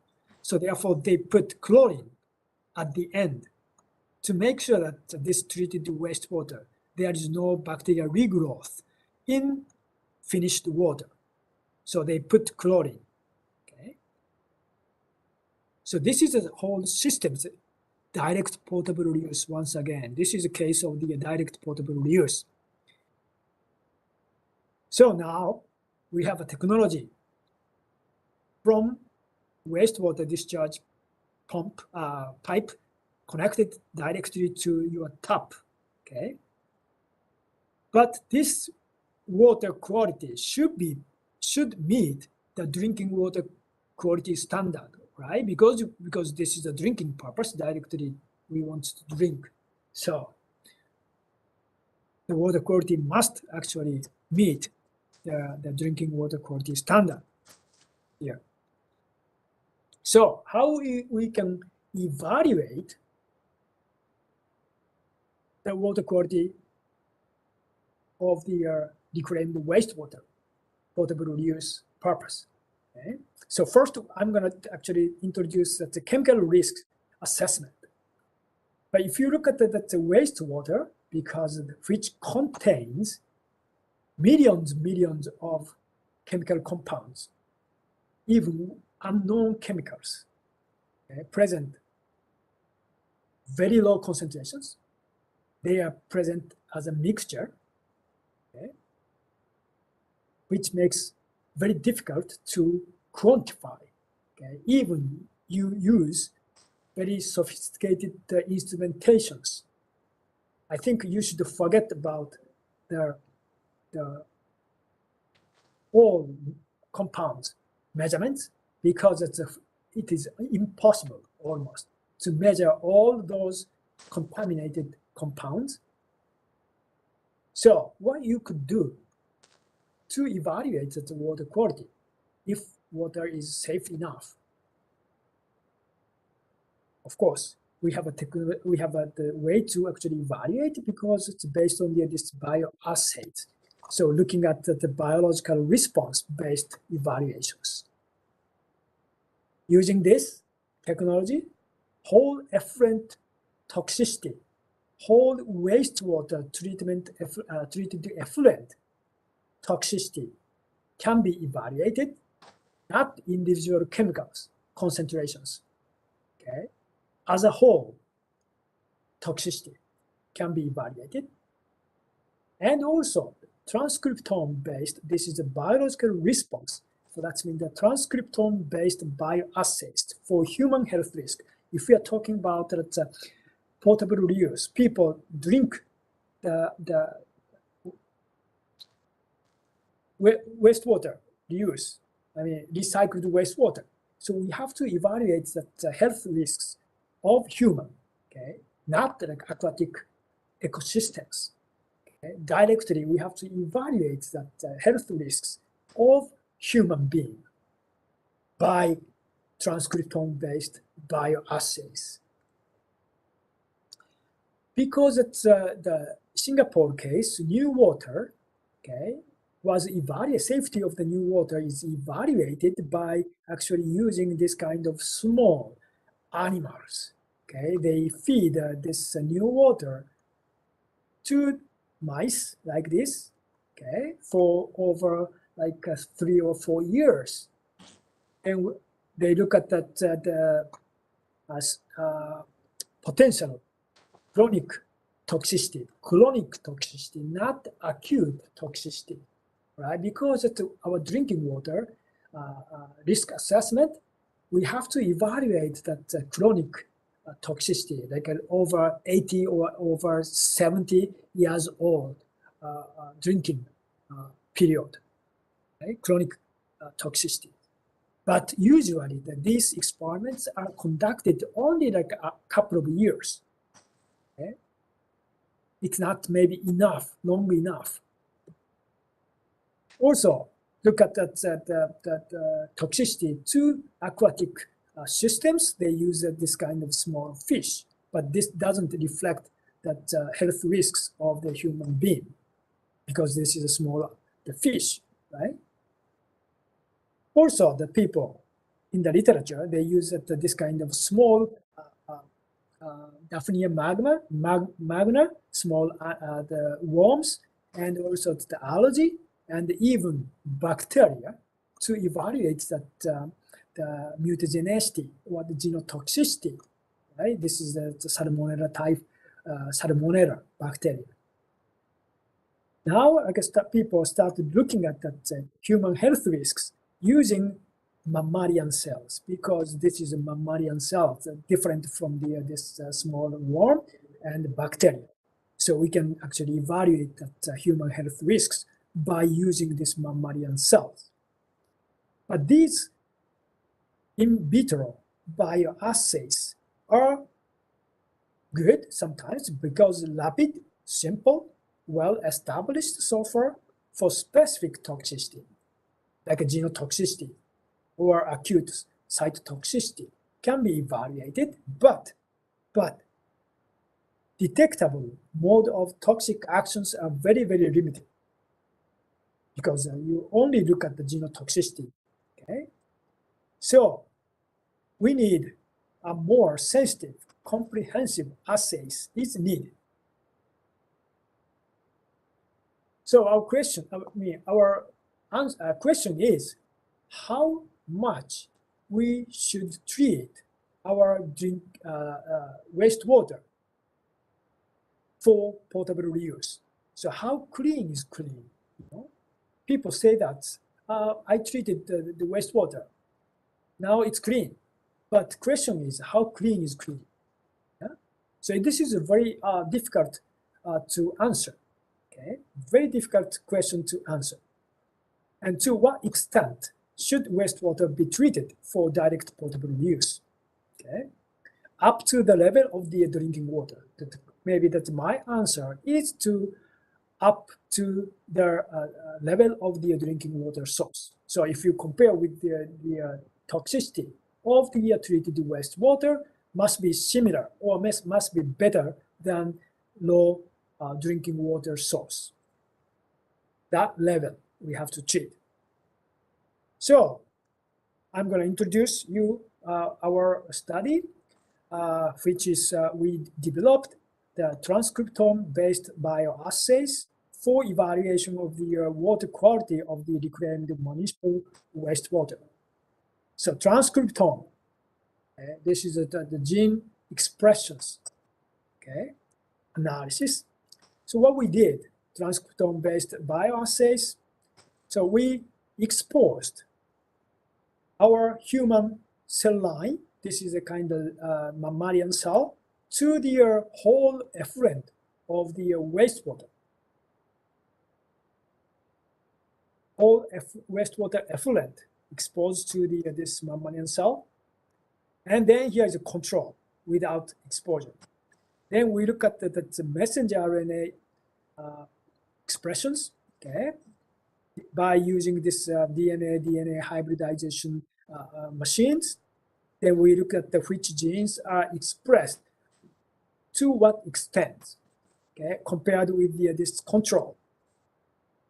Then look at the selection of the candidate marker genes, because these informations are very, very huge. The data are very big, so we cannot sometimes evaluate precisely because we have 20,000 genes. Yeah, we can actually evaluate it. So that's too much. So we actually selected the marker genes for evaluation of this toxicity of the whole effluent wastewater. Then we, if you select the marker genes, then maybe you can just quantify the marker gene expression quantitatively, okay, like this, and compare with their toxicity, cytotoxicity, and the gene expression profiles. So this system is good because we don't need to use whole animals, because nowadays it is very difficult to buy small animals, even small animals. We should not actually sacrifice those small animals, okay? Even for evaluation of the human health risks, yeah, we have to avoid using small animals, okay, sacrificing those animals. So we have to use these cell lines instead of whole animals, okay? So toxicity and the toxic mechanism can be evaluated by this transcriptome-based approach. So just I can show you that simple results. So here we are looking at this kind of barcode indicates that 1,230 genes, each this line, black and green lines or red lines indicates that 1,200 genes of human, okay? Red means that expressed higher, and green expressed lower. So that means suppressed, okay? And if so that these groups, gene groups, are obtained from exposure to cadmium. This one is exposure to arsenic. This line genes are exposed to mercury, okay, and H2O2, manganese, SDS. Okay, these are the known oxidative stress, okay, oxidation stress, okay, cause oxidation stress. As you can see that this cluster indicates that these gene expressions are very similar, okay, because of here, same cluster, okay. So this is a kind of toxic mode, that's oxidative stress. The compound which cause oxidative stress developed similar gene expressions. Okay? And the carcinogenic compound, carcinogenicity means that the cause cancer, tumor development, that's a carcinogenic compound. Okay. Again, these MMC or DMN and TPA, they have a similar gene expression pattern, okay, in same group. Protein denaturing causing chemicals, also similar gene expression patterns. So this means we can, if we look at the gene expression patterns, we can evaluate what kind of toxicity, toxic compound present in our treated wastewater. We can screen the toxicity based on the gene expression pattern. Because the toxicity, the gene expression patterns are very similar for respective toxic mode. Okay. So we applied secondary wastewater treatment by MBR, okay, to evaluate the water quality of this effluent. Okay, two types of the membrane bioreactor. One of the MBR equipped with 0.03 micrometer PVDF membranes, pore size membrane. Okay, it's kind of small membranes, nanofiltrations, more like. Okay, nanofiltrations. And this one has 0.3 micrometer pore size, slightly bigger pore size. Okay, MF membrane. Okay, treatment. We look at the water quality. Okay, water quality. Evaluate the water quality of these two effluent. First, we look at chemical analysis of these two SMBR. Okay, I'm sorry. This is a ASMBR. Okay, this is a SMBR. Okay, here ASMBR. Okay, water quality, and SMBR. I have one A, plant A, plant B. Okay, so SMBR, and this is the activated sludge systems. Okay, this is a real wastewater treatment. Real wastewater treatment by ASMBR and SMBR.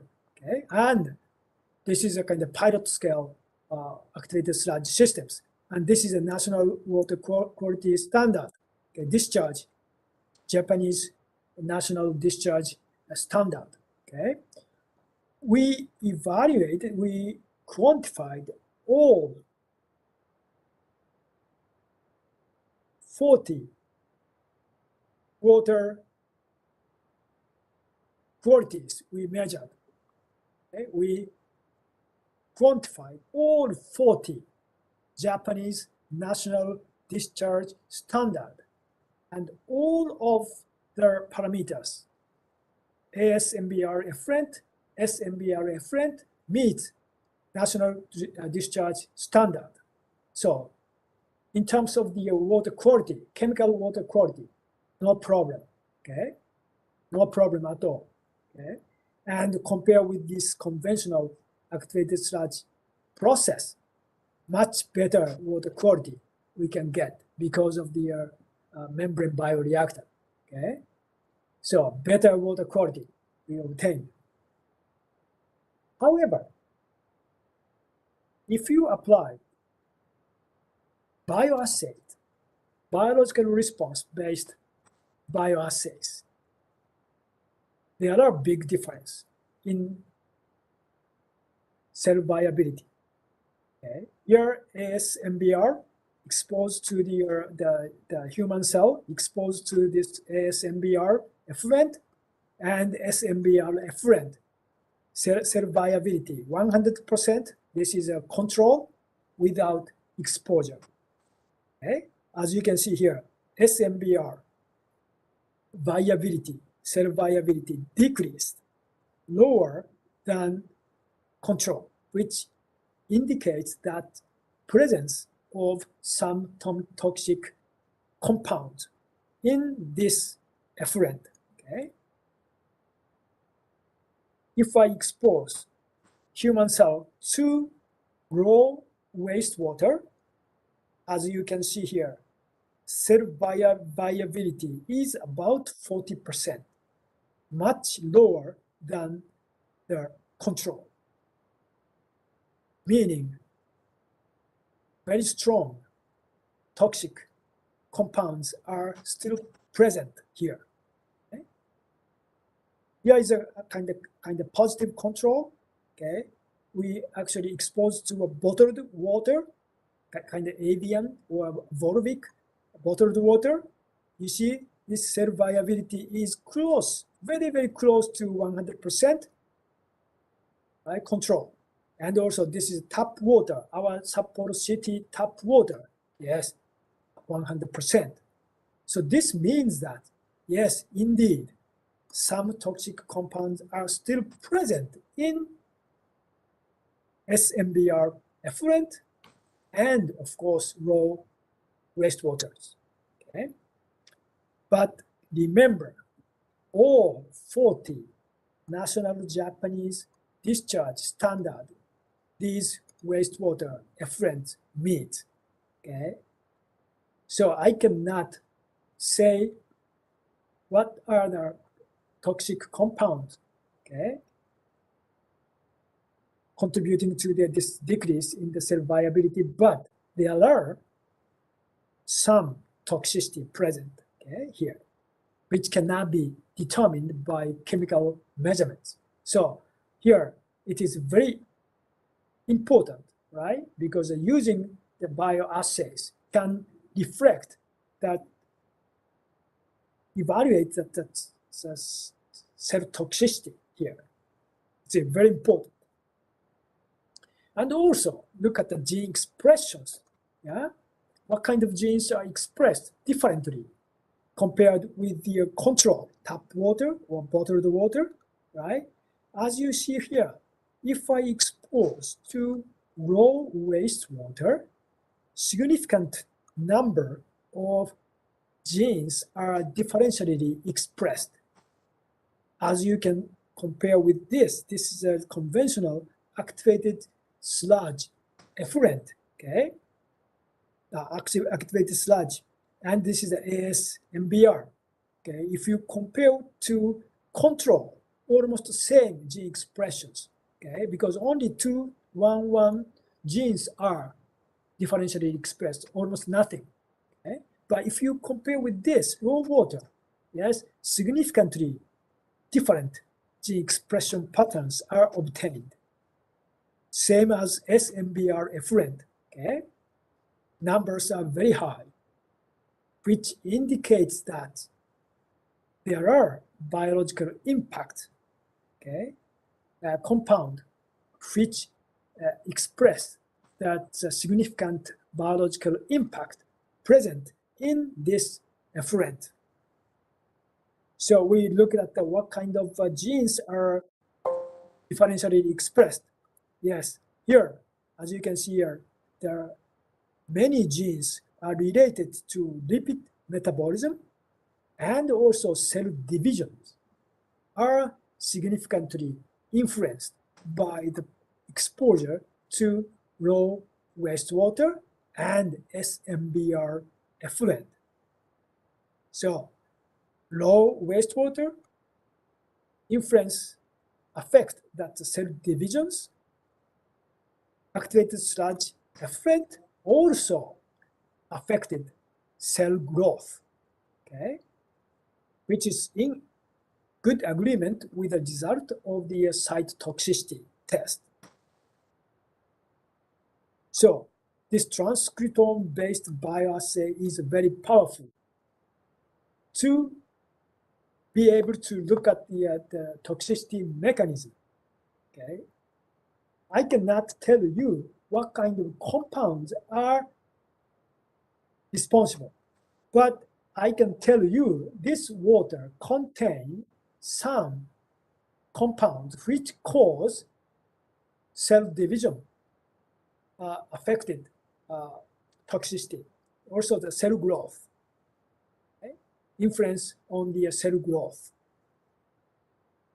kind of screening test. Okay, so further, we evaluated the treatment by nanofiltrations followed by reverse osmosis treatment because we are looking at the potable use. Okay, so we want to drink the treated wastewater. Okay, so that the previous this study we applied only membrane bioreactor. Okay, microfiltrations only. So next we applied further nanofiltrations. Okay, nanofiltrations.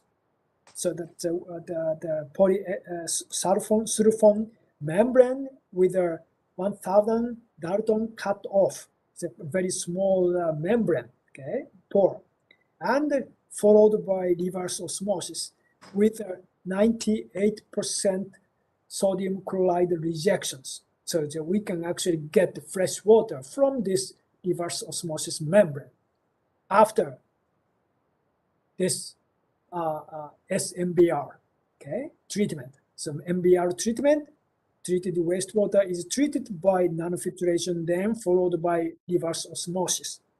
How much we can polish up the water quality, okay, based on the transcriptome-based bioassays. So first, we have to look at water quality, okay, kind of basic water quality. Here is the SMBR effluent. Then SMBR effluent is treated by nanofiltrations. Nanofiltrated effluent were treated by reverse osmosis. Okay, this is kind of finished water. As you can see here, so the water quality improved significantly as treatment goes like this. Yeah, if I look at the DOC, dissolved organic carbon, SMBR effluent 6.25, but after treatment of the this reverse osmosis membrane, concentration was reduced to 0.46. Okay, every single parameters you see very superior water quality we could get by applying reverse osmosis membrane treatment. Okay, of course, nanofiltration is also good enough if you look at this number here. Okay, only of course this electrical conductivity, because we cannot reject salt, okay, ions, okay, by nanofiltrations. That's why this EC value is relatively still high compared with this reverse osmosis treated effluent. Okay, otherwise, water quality are similar to reverse osmosis. Okay. Then we look at transcriptome-based bioassays water quality evaluations. Okay, so here, just briefly, this is a toxicity index based on this transcriptome-based bioassays. We actually developed this toxicity index. So high number indicates that the more toxicity present in the water. Okay, so lower is better. Okay, so here is that river water, our drinking water source. Okay, actual our drinking water source, surface water, okay, of Sapporo City, shows this toxicity level. Okay, toxicity index level about 35. Effluent of MBR, okay, indicates that close to 60 toxicity index, so about double of the river water, source of the our drinking water. Okay, so which means that much higher toxicity level still present in this SMBR effluent. However, if you apply NF treatment, this toxicity level reduced significantly down to this level. Okay? As you compare with this river surface water, which is again our drinking water source, okay, much lower. This is only 12 toxicity index, right? So indicate that this nanofilter treated wastewater is much better water quality than river water in terms of this toxicity determined by transcriptome-based bioassays. Again, nanofiltration followed by reverse osmosis. Yes, similar water quality as nanofiltered treated wastewater. Okay, this is more like a maximum quality we can get, highest water quality we can get from wastewater. So as a result, okay, we developed the transcriptome-based the bioassay systems to evaluate the whole wastewater effluent quality, okay, especially human health risk evaluations. Okay, so we could successfully develop that wastewater transcriptome-based assays. So using this transcriptome-based assays, we evaluated the treatability of nanofiltered and RO reverse osmosis systems, which is maybe, okay, based on the cell and the transcriptome-based bioassay, if wastewater is treated with this NF-RO, biological response are similar or even lower than those of the raw drinking water source. So, we claim the wastewater quality are much better than river water, okay, source of the drinking water in support, okay, based on the transcriptome-based analysis. So, well, I think that I would like to, so how many minutes do I have to stop here, or maybe? Yeah, I think you look on the time. You have about 7 minutes from now. Okay, okay. Let me finish. Yeah. Microbial risks. Okay, next one is microbial risks. Because it's still treated wastewater, of course, you have like a bacteria, pathogens, E. coli, Salmonella, Campylobacter, etc., etc. Also, that the viruses like a norovirus, adenovirus, rotavirus, a lot. And maybe the protozoa are also present in Cryptosporidium, Giardia, amoebas, something like this. So we want to actually, also their concentrations are very, very low as well. So as I said, right, this is a kind of the used wastewater, then goes to a wastewater treatment plant, then we treat very well using like a MBR, okay, membrane technology, then go to a drinking water treatment plant. This is advanced treatment plant using NF, okay, nanofiltration and reverse osmosis and disinfections. Okay. But as you can see here, this is a membrane bioreactors, 0.4 micrometer per size. We cannot remove viruses by this membrane bioreactor. Okay? Because here you see, especially norovirus, because norovirus diameter is about 20 to 40 nanometers, which is much smaller than the pore size of this membrane bioreactor so that viruses can go through the membranes, okay? So that you could detect that the norovirus in effluent, also that enterovirus in effluent, okay? Time to time, you could detect. So, because you see, those viruses are much smaller than the pore size, okay? So that easy to actually go through this membrane. But if these particles, the viruses are associated with the MLSS, biological bacteria flock, they are entrapped by this membranes because, this membrane. So this is a kind of mechanism of the removal of viruses by MBR. So we really want to directly quantify those pathogens, okay? Instead of using these fecal indicators such as total coliforms and Escherichia coli or Enterococci. We really directly want to quantify the pathogens, okay? So we actually develop qPCR, quantitative PCR techniques using this microfluidic qPCR systems.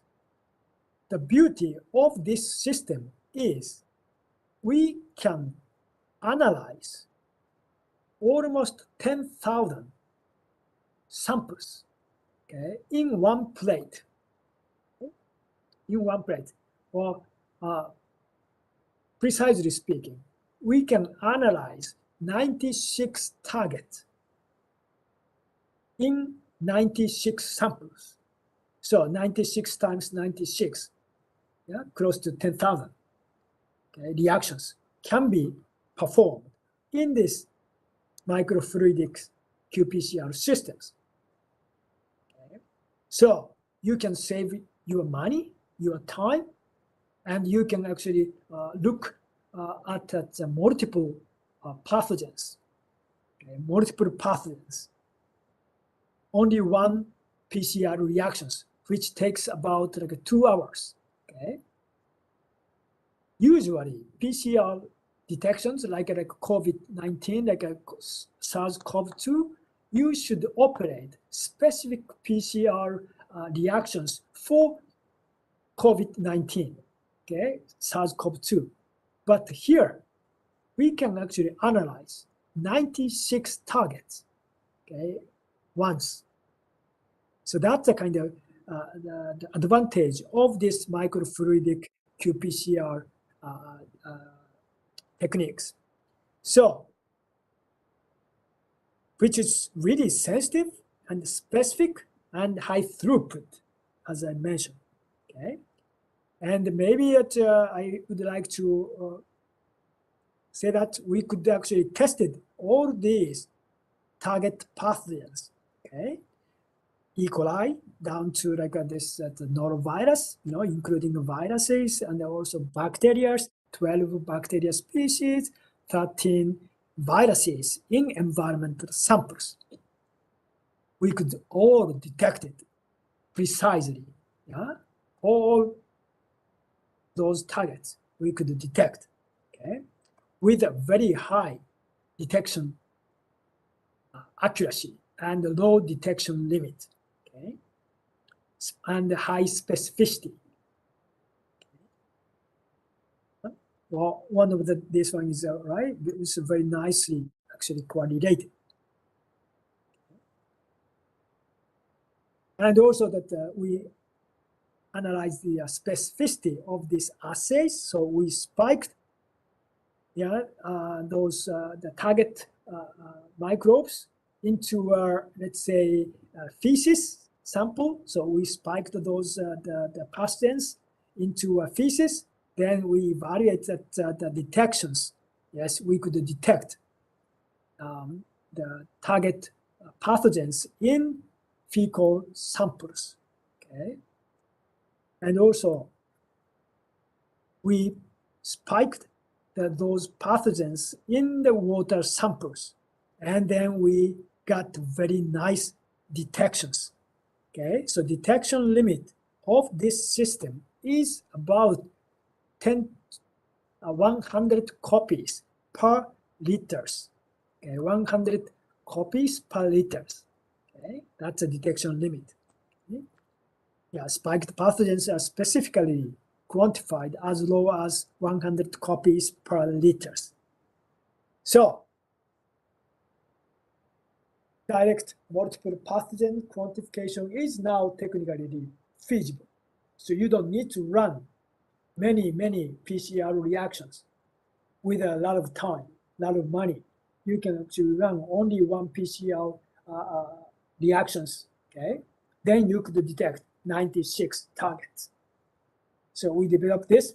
So if you are interested in, please come to me, to Hokkaido. I can tell you, okay? So this is all about today's. Thank you very much for your kind listening. So the end of my talk. So get back to Lek. Yeah. Finish. Okay. Thank you so much, Professor Okabe. I think we have a lot of information from you. Yeah. And now it for it open. And this is a good opportunity for everyone to discuss about the possible to use about the treated wastewater and the water reuse. Yeah. And yeah. And we can start. Maybe I Professor talked too much about that technical things. So probably people who are not familiar with those techniques may not be able to ask questions. Maybe. I think I might start from me first. Okay. Yeah, as I mentioned to everyone about the treated wastewater. I think in the past we did not thought about this issue, but nowadays, because of the global warming and all many things, it make the water is shorted. And that is the reason we have to think about to bring about the treated wastewater to you. But one thing is we have to make sure if we use it safe, or as the Professor Okabe said, the clean and green. I think the first question is the research for now. We have to do it how many years? Have to prove this is your work. Yeah, that is I want to ask Professor Okabe. Yeah, actually, especially like this, our transcriptome-based analysis, we haven't actually applied to real wastewater treatment reclamation systems yet. So we are not sure how long we have to monitor, okay, to make sure that our techniques works, okay. So of course, this is a kind of new bioassay, so we have to actually compare with the conventional chronic toxicity assays. Okay, so that's the first one that usually takes a couple of years, okay, to evaluate, especially chronic toxicities, like Singapore they did. But I'm only talking about the portable reuse. Okay? If you are not recycling your wastewater for another purpose, like a toilet flushing and watering to the greens, that kind of stuff, I don't think you don't need to evaluate these toxicities. But we are actually looking for the wastewater reclamation for portable reuse. Okay. So that's the reason. Okay. because ultimate our goal. Okay, because you see, as you said that climate change. Yes, that's one of the cause of the water shortage and also water pollution. But if you look at the energy consumption respect, we don't want to spend so much energy to treat even surface water because transportation requires a lot of energy. So if you can minimize the energy consumption for water transportations, which means that wastewater reclamations, because the wastewater are present close to people, city, because we used water and the water are there, wastewater are there. So why not just recycle, without spending so much energy to transport from wastewater, drinking water treatment plants to wastewater treatment plants, then back to the drinking water treatment plant, and then to customer. A lot of energy consumption for transportations. So we don't want to actually spend so much energy because we are looking for the sustainable society in maybe 22nd century or whatever. So that's a purpose. Yeah. Okay. Thank you so much. Professor Chonglak want to discuss? Thank you. Thank you. We have to be thankful to all the speakers today for sharing very important and useful experiences, case study of wastewater reuse recycle. We have learned case study from Japan, Professor Okabe, from Taiwan, from Professor Chiwang Lee, and from Bangkok, Thailand, Dr. Patan, and also from various countries, from Dr. Pongsak. From my conclusion, I can see that there are 3 or 4 factors responsible for success of the wastewater recycle, such as technology factors. I think now we learn from Professor Okabe and Professor Chiwang Lee that now if we want to reuse our wastewater, perhaps the use of membrane or nanofiltration would be essential. And I think even Bangkok, we also have the ultrafiltration for treat wastewater. Another factor of importance is the economic factor. We have learned now from Taiwan. Professor Chiwang Lee said that because tap water is rather cheap, $10 comparing with treated wastewater about 20 NTD. So, and of course, your government has money. So your government pays the farmer not to use. But of course, in the future, we want to have more water reuse and so on. Also for Bangkok, Dr. Patan said that although the cost of treated wastewater similar to Taiwan, about 20 baht for membrane treatment, but the transportation cost and so on is another factor because the location of wastewater treatment plant and the use location sometimes is far away, so it costs money. But another important factor is the social and health aspect. Here, I think Professor Okabe really point out about not only BOD, COD, solid, but also emerging pollutants, the persistent organic pollutant POPs, and also pathogens. I remember when I was working in Kyoto, I was working on Lake Biwa. I think Professor Okabe knows Lake Biwa supply raw water to Osaka, Kobe, and Kyoto, and so on. And near on the shore of Lake Biwa, there are big air conditioning factories, and they also discharge treated wastewater, of course, meeting standard, but contain other POPs like PFOS, P4A, and we examine those concentrations in the river, Yodo River, as you mentioned, and there were concentration quite high. But I think technology you mentioned with membrane and so on, perhaps it is safe now. So well, for Thailand, say for all less developed country, we rely water a lot on irrigation agriculture. I should know in Thailand, water resources, irrigation use about 60% of water resources. So, another aspect, we would like to ask opinion, like Professor Wakabe Chiwangli, for Thailand. What are the possible factors that can make Thailand minimize the problem of drought? Because like this year, I'm sure there's going to be drought. And you think membrane technology would be useful? Or what about other emerging pollutants, health aspect?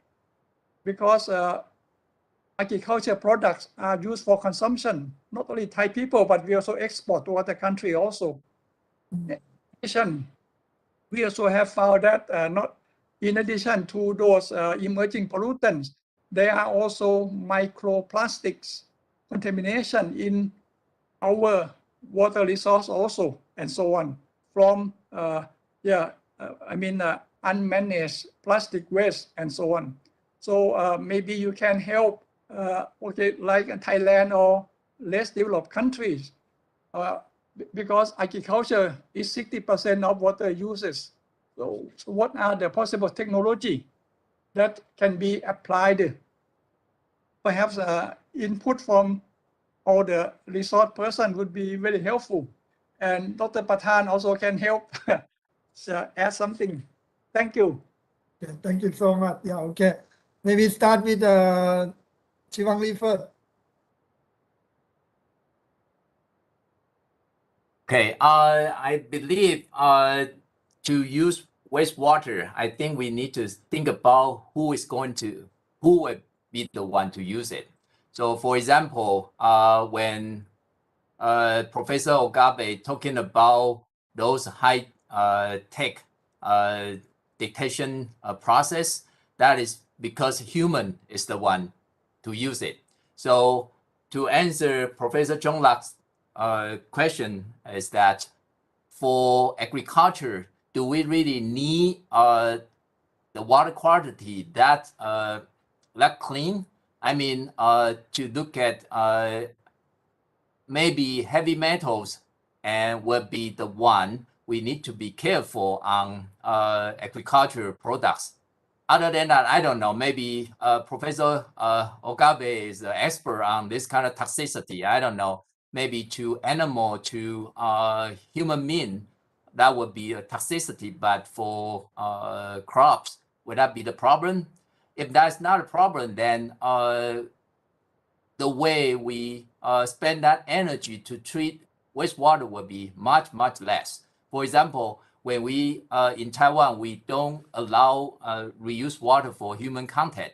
So for industry, that would be the perfect fit. That's why we only promote the water reuse in industrial use. By doing so, we can save water for human consumption and for agriculture as well. So that's my take about water reuse. I know RO is very good, but we don't have to everything use RO. That's why in one example, we treat wastewater just by sand filtration, and it send a lot of water to the industrial park for steel making industry.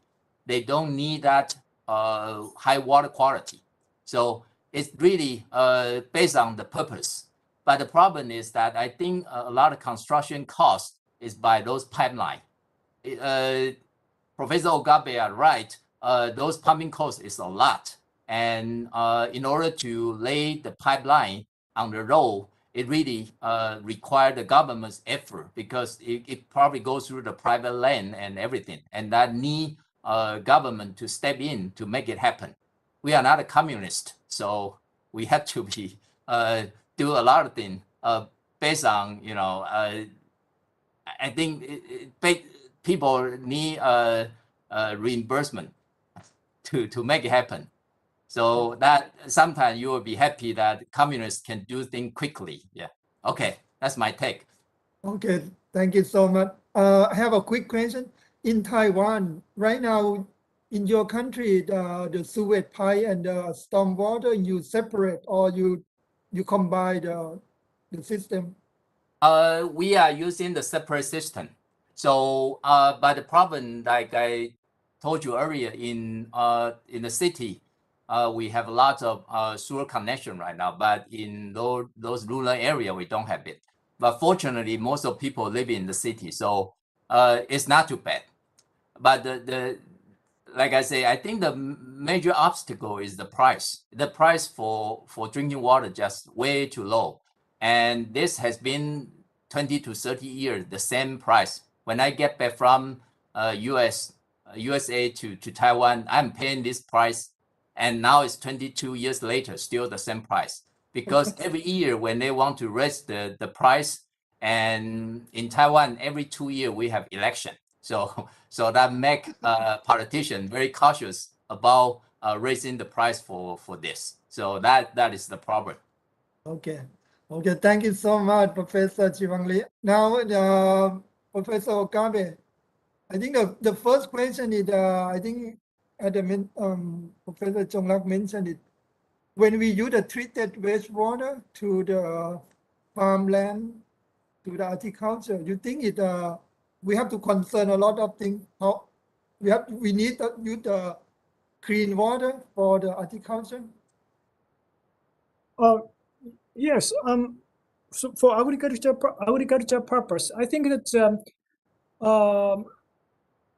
to some extent, to some level, water quality, I think you have to achieve, right?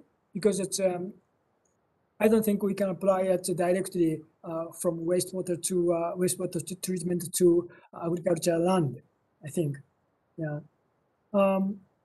And also that this is a kind of problem because it's the way treated wastewater is far away from the agriculture land, right? Usually, because it's we have centralized systems. So we have big, huge wastewater treatment plants located in the downstream of the river. Usually, farmland are located upstream, right? Maybe you have to bring back that water, treated water to those places. That's kind of not economic, not like feasible, not like sustainable. So I think that yeah, I think it is not maybe a good way. If you have like a small plant, small wastewater, we call the metabolic systems. So yeah, maybe it could be possible. And what we are trying to say is drinking water. Today's presentation is a kind of extreme. Usually what we say is that drinking water, we actually save the good quality of the raw water, surface water, for drinking water purpose. Then rest of the purpose, the water, we can actually recycle. Okay? So that's a part, I know how to say that reality, I think. Yeah. So we just conserve our natural drinking water source very nicely. Then don't touch those water. Then use wastewater for other purpose, including probably agriculture irrigations. Yeah, or like US they do. Like the first they treat very well, then they irrigate. No, it's a groundwater recharge to put it back to the groundwater. Okay, then natural attenuations. They maybe wait a couple of years. Then you just pump up, something like this, if your system is allowed. Okay. Yeah. Maybe as far as I heard that I think Bangkok, I think probably due to climate change, because a lot of rains, so the seawater level goes up, then that the seawater actually get into your groundwater aquifer. So your groundwater become kind of salty water, blackish water. so that maybe you cannot use the groundwater for agriculture as well as the drinking water purpose. Is that maybe correct? Yeah, then it might be close to Bangkok, but it in many area during the south, not much water, drought season. Yeah, some area they have to pump the water from underground. Yeah. So in that, so I thought maybe that in Indonesia, like Jakarta, they also have that kind of problem. So they may have to actually recharge the groundwater using reclaimed wastewater. So that you don't need to actually bring like treated water back to upstream of the river, just like inject into aquifer. Yeah, but to make a block. Yeah, I did talk to some expert for the groundwater. They mentioned to me, they said if we inject about the treated wastewater to the underground, they can contaminate all the groundwater. It means That's why that water quality should be monitored, nicely treated, and should be monitored. Same as like a potable reuse. That level you have to treat. Yeah, of course. Once you contaminate your groundwater, you will be killed, right? Because no use anymore. So that must be treated very well. Okay. That's how like California, US, they do. Yeah. Professor Okabe, did you have a chance to visit the site in Busan in Korea? Because it, I think they inject about the treated wastewater to the underground to hold it for 6 months, and later they pump it for water supply. Yeah, yeah. Did you have a chance to visit that site yet? No, not. No. I didn't actually visit, but Yeah. Okay. I think it because now we I spend have one question. One quick question. Because Yeah, okay. Like in Thailand, in addition to agriculture, we also have aquaculture, like fish farming, shrimp farming. So in terms of wastewater reuse, between agriculture reuse and aquaculture reuse, from your opinion, Professor Okabe and Professor Wang Li, which one would have more health risk and requiring more like treatment performance? Can you give ideas? Yeah. well, actually both, but in reality, right? Because aquaculture, right now, I think they are actually doing aquaculture with a mixture of the treated wastewater, right? Currently, so maybe you may have to look at that the water used for aquaculture carefully, because I believe that a lot of the antibiotics and pharmaceuticals and those chemicals are present. So then we are eating those shrimps. So okay. yeah, I think both we have to take care of. Yeah, I think. Professor But Chiwang, yeah, should be. You should actually consider that the dilution factor, right? Dilutions, because if you treat same way, but if you use for aquaculture, your dilution rate is very high, and not more than 10. I think more than 10 times you can dilute. So that means that the final concentration of those contaminants are much lower for aquacultures. But if you look at the agriculture situations, I think dilution factor is very low, right? Usually. So that's important. how about Wang Li, Professor Brother Wang Li. In Yes, Thai- my concern is that bioaccumulation. I believe that who want to eat a fish or shrimp, That would be the problem. That's why earlier I say maybe agriculture, the plan, the accumulation. I'm not an expert on that, but to me, I think animal, fish, they probably have bioaccumulation, but crops, I don't know. The crop, I know that heavy metal might be accumulate on the plant, but for antibiotic, all those things, I think animal probably will accumulate it, and everyone will be more like a girl in the future. Yeah. Okay.